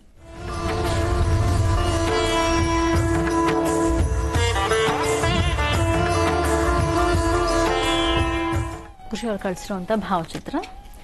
ಈ ಪತ್ರವನ್ನ ಶಾಲಿನಿ ಅವರು ಬರೆದಿದ್ದಾರೆ. ಡಾಕ್ಟರ್ ಮಹರ್ಷಿ ಆನಂದ್ ಗುರುಜಿ ಅವರಿಗೆ ಕೋಟಿ ಕೋಟಿ ನಮಸ್ಕಾರಗಳು. ಗುರುಜಿ, ನನ್ನ ಹೆಸರು ಶಾಲಿನಿ ಅಂತ, ಆದ್ರೆ ಇದೇ ಹೆಸರು ಕರ್ಸಿಲ್ಲ ಗುರುಜಿ, ನನಗೆ ಸುಮ್ಮನೆ ಹಾಗೆ ನನ್ನ ಗಂಡನ ಮನೆಯವರು ಇಟ್ಟಿರೋದು. ಮತ್ತು ನನ್ನ ಗಂಡನ ಹೆಸರು ರಾಜೇಶ್ ಅಂತ. ನಮ್ದು ಲವ್ ಮ್ಯಾರೇಜ್ ಗುರುಜಿ. ನಾವು ಒಂದೇ ಊರಿನವರು, ಒಡ್ಗೆರೆ. ನಮ್ಮ ಗಂಡನ ಮನೆಯವರು ಮಹದೇಶ್ವರ ಬೆಟ್ಟದಲ್ಲಿ ಮದುವೆ ಮಾಡ್ಕೊಂಡು ಬಂದ್ರು. ನಮ್ಮ ತಂದೆ ಮನೆಯವರು ಮದುವೆಗೆ ಬರಲಿಲ್ಲ. ಕಾರಣ ನಾನು ಅವ್ರನ್ನ ಮದುವೆ ಆಗೋದು ಅವ್ರಿಗೆ ಇಷ್ಟ ಇರಲಿಲ್ಲ ಗುರುಜಿ. ನಮ್ಮ ಮದುವೆ ಆಗಿ ಈಗ 12 ವರ್ಷಗಳಾಗಿದೆ. ಮದುವೆ ಆದಾಗ್ಲಿಂದನೂ ಕೂಡ ನನಗೆ ಕಿರುಕುಳ ಹಿಂಸೆ ತಪ್ಪಿಲ್ಲ ಗುರುಜಿ. ತುಂಬಾ ಕೆಟ್ಟದಾಗಿ ಬೈಯೋದು, ಹೊಡೆಯೋದು ಇದನ್ನೆಲ್ಲ ಮಾಡ್ತಾರೆ ನನ್ನ ಗಂಡ. ನನ್ಗಿಬ್ರು ಮಕ್ಕಳಿದ್ದಾರೆ, ಒಂದು ಹೆಣ್ಮಗು ಮತ್ತು ಒಂದು ಗಂಡು ಮಗು. 11 ವರ್ಷ ಹೆಣ್ಮಗಳಿಗೆ ಮತ್ತು ಮಗನಿಗೆ 6 ವರ್ಷ ಗುರುಜಿ. ನಮ್ಮ ತಂದೆ ಮನೆಯವರು ಮದುವೆ ಆಗೋದು ಬೇಡ, ನಿನ್ನನ್ನು ಇಷ್ಟಪಟ್ಟವನ್ ಆಗ್ತಾ ಇಲ್ಲ, ತಲೆ ಬಗ್ಸೋದಕ್ಕೆ ಆಗ್ತಾನೆ, ಮುಂದೆ ಮರ್ಯಾದೆ ಹೋಗುತ್ತೆ ಅಂತೆಲ್ಲ ತುಂಬಾ ಹೇಳ್ತಿದ್ರು. ಅದೆಲ್ಲ ಈಗ ನಿಜ ಅಂತ ನಂಗೆ ಅನಿಸ್ತಾ ಇದೆ ಗುರುಜಿ. ನಮ್ಮ ತಂದೆ ಮನೆಯವರು ನನ್ನ ಗಂಡನ ಮೇಲೆ ವಿರುದ್ಧ ಕಂಪ್ಲೇಂಟ್ ಕೊಡು ಅಂತ ತುಂಬಾ ಹೇಳ್ತಿದ್ರು. ನಾನು ಯಾವತ್ತೂ ಸ್ಟ್ರಾಂಗ್ ಆಗಿ ಕೊಡ್ತಾ ಇರಲಿಲ್ಲ. ಆದ್ರೆ ಇತ್ತೀಚೆಗೆ ಅಂದ್ರೆ ಒಂದು 7 ತಿಂಗಳ ಹಿಂದೆ ದೊಡ್ಡ ಜಗಳ ಆಯ್ತು ಗುರುಜಿ, ನನ್ನ ಗಂಡನಿಗೂ ಮತ್ತು ನಮ್ಮ ತಂದೆ ಮನೆಯವರಿಗೂ. ಈ ಸಂಬಂಧದಲ್ಲಿ ನಾನು ನಮ್ಮ ತಂದೆ ಮನೆಯವ್ರ ವಿರುದ್ಧನೇ ಕಂಪ್ಲೇಂಟ್ ಕೊಡಬೇಕಾಗಿ ಬಂತು. ಇದಾದ್ಮೇಲೆ ಹಿಂಸೆ ಮತ್ತು ಕಿರುಕುಳ ಜಾಸ್ತಿ ಆಗಿದೆ. ಈ ಕಡೆ ನನ್ನ ಗಂಡ ಕೂಡ ನನ್ನ ಮನೆಗೆ ಸೇರಿಸ್ತಾ ಇಲ್ಲ ಮತ್ತು ನಮ್ಮ ತಂದೆ ಮನೆಯವರು ಕೂಡ ನನ್ನ ಮೇಲೆ ಕಂಪ್ಲೇಂಟ್ ಕೊಟ್ಟಿದ್ದಾರೆ. ಇದೆಲ್ಲ ಆಗಿ ನನ್ಗೆ ಇವಾಗ ಎಲ್ಲೂ ನೆಲೆ ಇಲ್ಲದೆ ಇರೋ ತರ ಆಗಿದೆ ಗುರುಜಿ ಅಂತ ಹೇಳಿದ್ದಾರೆ. ಇದು ಸಾರ್ವತ್ರಿಕವಾಗಿ ತುಂಬಾ ಕುಟುಂಬಗಳಲ್ಲಿ ನಡೆಯುವಂತಹ ವಿಚಾರ. ಸಾಕಷ್ಟು ಜನ ಇವತ್ತು ಪ್ರೀತಿ ಪ್ರೇಮ ಅಂತ ಹೇಳಿ ಒಂದು ಹೆಜ್ಜೆ ಮುಂದೆ ಹಾಕಿ ಓಡು ಹೋಗಿ ಮದುವೆ ಆಗೋದಿದೆಯಲ್ಲ, ಈ ಕಡೆ ತಂದೆ ತಾಯಿ ಬೇಡ, ಆ ಕಡೆ ಅತ್ತೆ ಮಾವ ಬೇಡ. ಆ ಕ್ಷಣಸುಖಕ್ಕೋಸ್ಕರ, ಅದು ಕ್ಷಣಸುಖ ಅಂತಲೇ ಹೇಳಬೇಕು. ಯಾಕೆಂದ್ರೆ ಇಲ್ಲಿ ಪರಿಸ್ಥಿತಿ ಅರ್ಥ ಮಾಡ್ಕೊಳ್ಳಿ. ಪ್ರೀತಿಸಿ ಮದುವೆ ಆಗಿರ್ತಕ್ಕಂಥವ್ರು ಬೆರಳೆಣಿಕೆ ಅಷ್ಟು ಮಾತ್ರ, ಅಂದ್ರೆ ಅದರಲ್ಲಿ ಸಕ್ಸಸ್ ಕಂಡಿರ್ತಕ್ಕಂಥವ್ರು. ಆದ್ರೆ 100ಕ್ಕೆ 90 ಭಾಗದಷ್ಟು ಕಣ್ಣೀರು ಹಾಕ್ತಿರ್ತಕ್ಕಂಥವ್ರೇ ಇದ್ದಾರೆ ವಿನಃ 10 ಪೈಸದಷ್ಟು ಮಾತ್ರ ಅವ್ರ ಅದೃಷ್ಟ ಚೆನ್ನಾಗಿದ್ದು ಇಬ್ಬರು ಮನಸ್ಥಿತಿ ಅರ್ಥ ಮಾಡಿಕೊಂಡು ನನಗೆ ಎರಡೂ ಕಡೆ ಸಂಬಂಧ ಬೇಡ, ಈ ಕಡೆ ನಮ್ಮಪ್ಪ ಅಮ್ಮ ಬೇಡ, ಆ ಕಡೆ ಅತ್ತೆ ಮಾವ ಬೇಡ, ಅಥವಾ ಆ ಕಡೆ ಅಪ್ಪ ಅಮ್ಮ ಬೇಡ, ಈ ಕಡೆ ಅಪ್ಪ ಅಮ್ಮ ಬೇಡ, ನಮಗೆ ಯಾರು ಬೇಡ, ನಮ್ಮದೇ ಆದ ಹೊಸ ಪ್ರಪಂಚದಲ್ಲಿ ನನಗೆ ನೀನು ನಿನಗೆ ನಾನು ಅನ್ನೋ ಆ ಚಿಂತನೆ ಸ್ವಲ್ಪ ಜನಕ್ಕೆ ಮಾತ್ರ. ಇದನ್ನ ಹೊರತುಪಡಿಸಿದ್ರೆ ಇಂಥದ್ದೇ ಸಮಸ್ಯೆಗಳು ಸಾಕಷ್ಟು ಇದೆ ನೋಡಿ. ಪ್ರಾರಂಭ ಯಾರೂ ಬೇಡ, ಯಾಕೆಂದ್ರೆ ಆಗ ನಿಮಗೆ ಬೇಕಾಗಿರ್ತಕ್ಕಂಥದ್ದು ನಿಮ್ಮಿಬ್ಬರ ಪ್ರೀತಿ ಬಾಂಧವ್ಯ ಮಾತ್ರ. ಅದಾದ ಸ್ವಲ್ಪ ದಿವಸ ನೋಡ್ತಾ ನೋಡ್ತಾ ಯಾರಿಗಾದ್ರೂ ಹಾಗೆ ಅನ್ಸುತ್ತೆ. ಅದಾದ ಮೇಲೆ ಬೇಕಾಗುತ್ತೆ ಈ ಕಡೆ ತಂದೆ ತಾಯಿ, ಆ ಕಡೆ ತಂದೆ ತಾಯಿ, ಅಥವಾ ಆ ಕಡೆ ಸಹಾಯ, ಈ ಕಡೆ ಸಹಾಯ. ಅಥವಾ ಯಾವುದೋ ಒಂದು ಕಷ್ಟಕ್ಕೆ ಬಿದ್ದಾಗ ಕಷ್ಟಕ್ಕೆ ಕೈ ಹಿಡಿಯೋದಕ್ಕೆ ಯಾರಾದರೂ ಒಬ್ರು ಬೇಕಾಗ್ತಾರೆ. ಆಗ ಇವ್ರು ಯಾರೂ ಬರಲ್ಲ. ಯಾವಾಗ ಅವ್ರು ಬರೋದಿಲ್ಲ, ಇಲ್ಲ ಗಂಡ ಹೆಂಡತಿ ಮೇಲೆ ಕೂಗಾಟ, ಇಲ್ಲ ಹೆಂಡತಿ ಗಂಡನ ಮೇಲೆ ಕೂಗಾಟ, ನಿಮ್ಮನ್ನು ಮದುವೆ ಆದ್ರಿಂದಲೇ ನನಗೆ ಈ ಕಡೆ ಸಂಬಂಧ ಕಿತ್ತು ಹೋಯ್ತು ಅಂತ ಇವರು. ನಿನ್ನ ಹಣೆ ಬಾರಕ್ಕೆ ನಾನು ನಿನ್ನ ಮದುವೆ ಆದ್ನಲ್ಲ, ಮದುವೆ ಆದ ಮರುಕ್ಷಣವೇ ನನ್ನವರೆಲ್ಲ ನನ್ನ ದೂರ ಆಗ್ಬಿಟ್ರು ಅಂತ ಆ ಕಡೆ. ನೋಡಿ, ಈ ಮಾತುಗಳು ಶುರುವಾಗ್ತಾ ಕೊನೆಗೆ ಎಲ್ಲಿ ಹೋಗಿ ಮುಟ್ಟುತ್ತೆ, ಇಬ್ಬರ ಮನಸ್ಸು ಸಹಿತ ಕಾದು ಕೆಂಡವಾಗ್ಬಿಟ್ಟಿರುತ್ತೆ. ಕಾದು ಕೆಂಡಾದಾಗ ಅದನ್ನು ತಣ್ಣಗೆ ಮಾಡದಿರ ಅದಕ್ಕೆ ಇನ್ನೊಂದಷ್ಟು ತುಪ್ಪ ಸುರಿದು ಬೆಂಕಿ ಎಣಿಸುವಂಥ ಕೆಲಸ ಆ ಕಡೆ ಆಗಲಿ ಈ ಕಡೆ ಆಗಲಿ ಎರಡರಲ್ಲಿ ಒಂದು ಕುಟುಂಬದಲ್ಲಿ ಇದು ನಡೆಯುತ್ತೆ. ಆಗ ನಿಮ್ಮಿಬ್ಬರ ಜೀವನ ಅಧೋಗತಿ ಆಗುತ್ತೆ. ಈಗ ಬಹುಶಃ ನಡೀತಿರೋದು ಅದೇನೆ. ನನ್ನ ಮುಂದೆ 2 ಮುದ್ದಾದ ಮಕ್ಕಳು, ಈ ತಾಯಿ ಫೋಟೋ ಇದೆ. ಆದರೆ ಇದನ್ನು ನಾನು ತೋರಿಸಿದ್ರೆ ಸಮಂಜಸ ಅಲ್ಲ, ತೋರಿಸಬಾರ್ದು. ಇದು ನನ್ನ ಮನಸ್ಸು ಒಪ್ಪೋದಿಲ್ಲ. ಯಾಕೆಂದರೆ ಆದಷ್ಟು ನಿಮ್ಮ ಸಂಸಾರ ಚೆನ್ನಾಗಿರ್ಲಿಕ್ಕೆ ಇಷ್ಟಪಡ್ತೀವಿ ವಿನಃ ಅದನ್ನು ನಾನು ಕೆಡಿಸೋದಕ್ಕಾಗಲ್ಲ, ಕೆಡಿಸಬಾರ್ದು. ಯಾಕೆಂದರೆ ನೀವೇನೋ ನನ್ನ ಹತ್ರ ಕಷ್ಟ ಹೇಳ್ಕೊಂಡಿದ್ದೀರಿ, ಆ ಕಷ್ಟಕ್ಕೊಂದು ಪರಿಹಾರ ಬೇಕಾಗಿದೆ. ಆದರೆ ಪರಿಹಾರ ಇಲ್ಲಿ ನೀವು ಮಾಡಬೇಕಾಗಿರ್ತಕ್ಕಂಥದ್ದು ಬುದ್ಧಿವಂತಿಕೆಯಿಂದಲೇ ಮಾಡಬೇಕು. ಯಾಕೆಂದರೆ ನಿನ್ನ ಕಣ್ಣ ರೇಖೆ ಪ್ರಕಾರ ತಾಯಿ, ಮಕ್ಕಳ ಭವಿಷ್ಯ ಆಮೇಲೆ ನೋಡೋಣ, ಮೊದಲು ನಿನ್ನ ಭವಿಷ್ಯದಲ್ಲಿ ಗಟ್ಟಿಪಡಿಸೋಣ. ನಿನ್ನ ಬಲಗಣ್ಣಿನ ರೇಖೆ ಪ್ರಕಾರ ಪ್ರಸ್ತುತ ನಿನ್ನ ಗ್ರಹಗತಿಗಳು ಅಷ್ಟು ಸಮಂಜಸವಾದಲ್ಲ. ನಿನ್ನ ಎಡಗಣ್ಣಿನ ರೇಖೆ ಪ್ರಕಾರ ಎಲ್ಲರ ಮಧ್ಯದಲ್ಲಿ ನೀನು ಇರಬೇಕು, ಎಲ್ಲರನ್ನೂ ಸ್ವಾಗತಿಸಬೇಕು, ಎಲ್ಲರೂ ನನಗೆ ಬೇಕು ಅನ್ನೋ ಮನಸ್ಸು ಈಗ ನಿನ್ನಲ್ಲಿ ಬಹಳಷ್ಟು ಇದೆ. ನೀನು ಕಂಪ್ಲೇಂಟ್ ಕೊಡದಿರ ಇದ್ರೆ ನೀನು ಗಂಡ ತಿರುಗಿ ಬೀಳ್ತಿದ್ದ. ಅವತ್ತು ತಂದೆ ತಾಯಿನಾದರೂ ಸ್ವಲ್ಪ ದೂರ ಮಾಡ್ಕೋಬೇಕು. ಯಾಕಂದರೆ ಜೀವನ ಪೂರ್ತಿ ನೀನು ಅನುಭವಿಸಬೇಕಾದ್ದು, ನೀನು ಇರಬೇಕಾಗಿರ್ತಕ್ಕಂಥದ್ದು ಗಂಡಿನ ಮನೆಯಲ್ಲಿ. ಅದಕ್ಕಾಗಿ ನೀನು ಗಂಡನ ಓಲೈಸೋದಕ್ಕೋಸ್ಕರ ಅಲ್ಲಿ ಕಂಪ್ಲೇಂಟ್ ಕೊಟ್ಟಿದ್ಯಾ, ಅದು ನಿನ್ನ ತಂದೆ ತಾಯಿಗೂ ಗೊತ್ತು. ಇದನ್ನೇ ಅವರು ಅಪೇಕ್ಷೆ ಪಡ್ತಾರೆ. ಯಾಕೆಂದರೆ ಯಾವತ್ತೂ ನನ್ನ ಮಗಳು ಮದುವೆ ಮಾಡಿಕೊಟ್ಟು ಆಗೋಯ್ತು, ಇನ್ನು ಗಂಡದ ಮನೇಲಿ ಅವಳು ಜೀವನ ಮಾಡಬೇಕು, ಹೇಗೋ ಎಲ್ಲಾದರೂ ಇರಲಿ, ನಮ್ಮ ಮೇಲೆ 100 ತಪ್ಪಾಕಿರೋ ಪರವಾಗಿಲ್ಲ, ನಮ್ಮ ಮೇಲೆ ಕಂಪ್ಲೇಂಟ್ ಕೊಟ್ಟರು ಪರವಾಗಿಲ್ಲ, ನನ್ನ ಮಗಳು ಚೆನ್ನಾಗಿರಲಿ ಅಂತಲೇ ತಂದೆ ತಾಯಿ ಅಪೇಕ್ಷೆ ಪಡ್ತಾರೆ. ನೀನು ಅವ್ರ ಮೇಲೆ ಕಂಪ್ಲೇಂಟ್ ಕೊಟ್ಟು ಅವ್ರಿಗೆ ತೊಂದರೆ ಮಾಡಿದ್ಯಾ ಅಂತ ಯಾವತ್ತಿಗೂ ನಿನ್ನ ತಂದೆ ತಾಯಿ ನಿನ್ನ ಮನಸ್ಸನ್ನು ಅವ್ರು ನೋವುಪಡಿಸಲ್ಲ. ಆದರೆ ಹೊರಗಡೆ ಪ್ರಪಂಚಕ್ಕೆ ಕಾಣಿಸೋಂಗೆ ಇರ್ಬೋದು, ಆದರೆ ಒಳಗಡೆ ನಂದು ಅನ್ನೋದಿರುತ್ತಲ್ಲ, ಅದನ್ನು ಯಾರೂ ಕಿತ್ತಾಕಕ್ಕಾಗಲ್ಲಮ್ಮ. ಇದನ್ನು ಅರ್ಥ ಮಾಡ್ಕೊ. ಆದರೆ ನೀನು ಸ್ವಲ್ಪ ಕ್ಷಮೆ ಯಾಚನೆ ಮಾಡಬೇಕು. ನಾನು ತಪ್ಪು ಮಾಡಿದ್ದೀನಿ, ನಾನೇನೋ ದುಡುಕಿ ತಪ್ಪು ಮಾಡಿದೆ, ನನಗೆ ಕ್ಷಮಿಸಿ ಅಂತ ಹೇಳಿ ನೀನು ಅಂಗಲಾಚಬೇಕು. ತಪ್ಪಲ್ಲ. ನೋಡು, ಯಾರ್ಯಾರನ್ನೂ ಕಾಲಿಡಿದು ನಮ್ಮ ಜೀವನ ಹಂಗಿರ್ಲಿ ಹಿಂಗಿರ್ಲಿ ಅಂತ ಅಪೇಕ್ಷೆ ಪಡೋರು ನಾವು, ಬಾಲ್ಯದಿಂದ ನನ್ನ ಮಗು ಹೀಗೇ ಇರಲಿ ಅಂತ ಕಷ್ಟಪಟ್ಟು ಬೆಳೆಸಿರ್ತಕ್ಕಂಥ ತಂದೆ ತಾಯಿ ಕಾಲು ಹಿಡಿಯೋದ್ರಲ್ಲಿ ಏನೂ ತಪ್ಪಲ್ಲ. ಇವತ್ತೇ ನೀನು ನಿನ್ನ ತಂದೆ ತಾಯಿ ಪಾದ ಮುಟ್ಟಿ, ನನ್ನ ತಪ್ಪಾಗಿದೆ, ನನ್ನ ಜೀವನಕ್ಕೊಂದು ದಾರಿ ಮಾಡಿಕೊಡಿ, ನಾನು ಏನೋ ತಪ್ಪು ಮಾಡಿದ್ದೀನಿ, ನನ್ನ ಮುದ್ದಾದ 2 ಮಕ್ಕಳು, ಅವಳ ಮಕ್ಕಳ ಭವಿಷ್ಯತ್ತು ಬೇಕು, ಜೊತೆಗೆ ನನ್ನ ಗಂಡನೂ ನನ್ನ ಕೈ ಹಿಡಿದಿರ, ನೀವು ನನ್ನ ಕೈ ಹಿಡಿದಿರ ಇದ್ರೆ ನನ್ನ ಬದುಕು ಏನಾಗುತ್ತೆ, ನಾನೇನು ತಪ್ಪು ಮಾಡಿಬಿಟ್ಟಿದ್ದೆ ನಿಜ, ನನ್ನ ತಪ್ಪು ನಂಗೆ ಕ್ಷಮೆ ಬೇಕು ಅಂತೇಳಿ ನೀನು ಅಂಗಲಾಚಿದ್ರೆ ಖಂಡಿತ ನಿನ್ನ ಬದುಕು ಚೆನ್ನಾಗಿರುತ್ತೆ. ಇದು ಸಮಾಜಕ್ಕೆ ಕಾಣುವಂಥದ್ದು. ಇನ್ನು ನಿಮ್ಮಿಬ್ಬರ ದಾಂಪತ್ಯ ಚೆನ್ನಾಗಿರ್ಬೇಕಾದ್ರೆ ನೀನು ಮಾಡಬೇಕಾದ್ದು ಇಲ್ಲಿ ತಂತ್ರಸಾರನೇ ಬಹಳ ಮುಖ್ಯ. ಯಾಕೆಂದರೆ ನಿನ್ನ ಕಣ್ಣಿನ ರೇಖೆ ಪ್ರಕಾರ, ಗ್ರಹಸ್ಥಿತಿಗಳ ಪ್ರಕಾರ ಬರುವ ನವೆಂಬರ್ ತನಕ ನಿನ್ನ ಭವಿಷ್ಯತ್ತು ಅಷ್ಟು ಯಶಸ್ಸಿರ್ತಕ್ಕಂಥದ್ದಲ್ಲ. ನಿನ್ನ ಎಡಗಣ್ಣಿನ ರೇಖೆ ಹಾಗೂ ಬಲಗಣ್ಣಿನ ರೇಖೆ ಪ್ರಕಾರ ನವೆಂಬರ್ 18 ದಾಟಿದ್ರೆ ಆಗ ಸ್ವಲ್ಪ ಮಟ್ಟಿಗೆ ಅನುಕೂಲ ಆಗುತ್ತೆ. ಆದರೆ ನವೆಂಬರ್ 18 ದಾಟೋದ್ರೊಳಗೆ ಅಲ್ಲೋಲ್ ಕಲ್ಲೋಲು ಆಗಿಬಿಡುತ್ತೆ. ಇಲ್ಲಿ ತಂತ್ರಸಾರ ಬೇಕಾಗುತ್ತೆ. ಇದಕ್ಕೆ ನೀನು ಮಾಡಬೇಕಾದ್ದು ಚಿತ್ರಮೂಲ ಅಂತ ಸಿಗುತ್ತೆ. ಚಿತ್ರಮೂಲ ಎಂಬತಕ್ಕಂಥದ್ದು ಒಂದು ಗಿಡಮೂಲಿಕೆ. ಈ ಗಿಡಮೂಲಿಕೆ, ಇದಕ್ಕೆ ಬೇಕಾಗಿರ್ತಕ್ಕಂಥ ಉಪಯುಕ್ತ ಮೂಲಿಕೆಗಳೇನು, ಇದನ್ನು ನಾಳಿನ ಸಂಚಿಕೆಯಲ್ಲಿ ತಿಳಿಸ್ಕೊಡ್ತೇನೆ. ಕೂತ್ಕೊಳ್ಳಿ. ಪತ್ರವನ್ನ ಬರೆದಕ್ಕಾಗಿ ಶಾಲಿನಿ ಅವರಿಗೆ ಧನ್ಯವಾದಗಳನ್ನು ತಿಳಿಸ್ತಾ ಇದ್ದೀವಿ. ನಿಮ್ಮ ಸಮಸ್ಯೆಗೆ ಪರಿಹಾರವನ್ನ, ತಂತ್ರಸಾರವನ್ನ ಹೇಗೆ ಮಾಡಬೇಕು ತಿಳಿಸ್ಕೊಡ್ತಾರೆ. ನಾಳಿನ ನೇರ ಪ್ರಸಾರ ಕಾರ್ಯಕ್ರಮದಲ್ಲಿ ತಪ್ಪದೆ ವೀಕ್ಷಿಸಿ ಅಂತ ಹೇಳ್ತಾ, ವೀಕ್ಷಕರೇ, ಇಲ್ಲಿಗೆ ಈ ದಿನದ ವಿಶೇಷ ಮಹರ್ಷಿವಾಣಿ ನೇರ ಪ್ರಸಾರ ಕಾರ್ಯಕ್ರಮವನ್ನು ಮುಕ್ತಾಯ ಮಾಡುವಂತ ಸಮಯ ಇದಾಗಿದೆ. ಗುರುಜೀವ ದಿನ ಕಾರ್ಯಕ್ರಮದಲ್ಲೂ ಸಾಕಷ್ಟು ಮಹತ್ವಪೂರ್ಣ ಮಾಹಿತಿಗಳನ್ನೆಲ್ಲ ತಿಳಿಸ್ಕೊಟ್ರೆ ನಿಮಗೆ ಹೃತ್ಪೂರ್ವಕ ಧನ್ಯವಾದಗಳು. ಒಳ್ಳೆಯದಾಗಲಮ್ಮ, ಶುಭವಾಗಲಿ. ಮತ್ತೆ ನಿಮ್ಮ ಭೇಟಿ ನಾಳೆ ಶುಕ್ರವಾರದ ವಿಶೇಷ ಮಹರ್ಷಿವಾಣಿ ನೇರ ಪ್ರಸಾರ ಕಾರ್ಯಕ್ರಮದಲ್ಲಿ. ನಮಸ್ಕಾರ.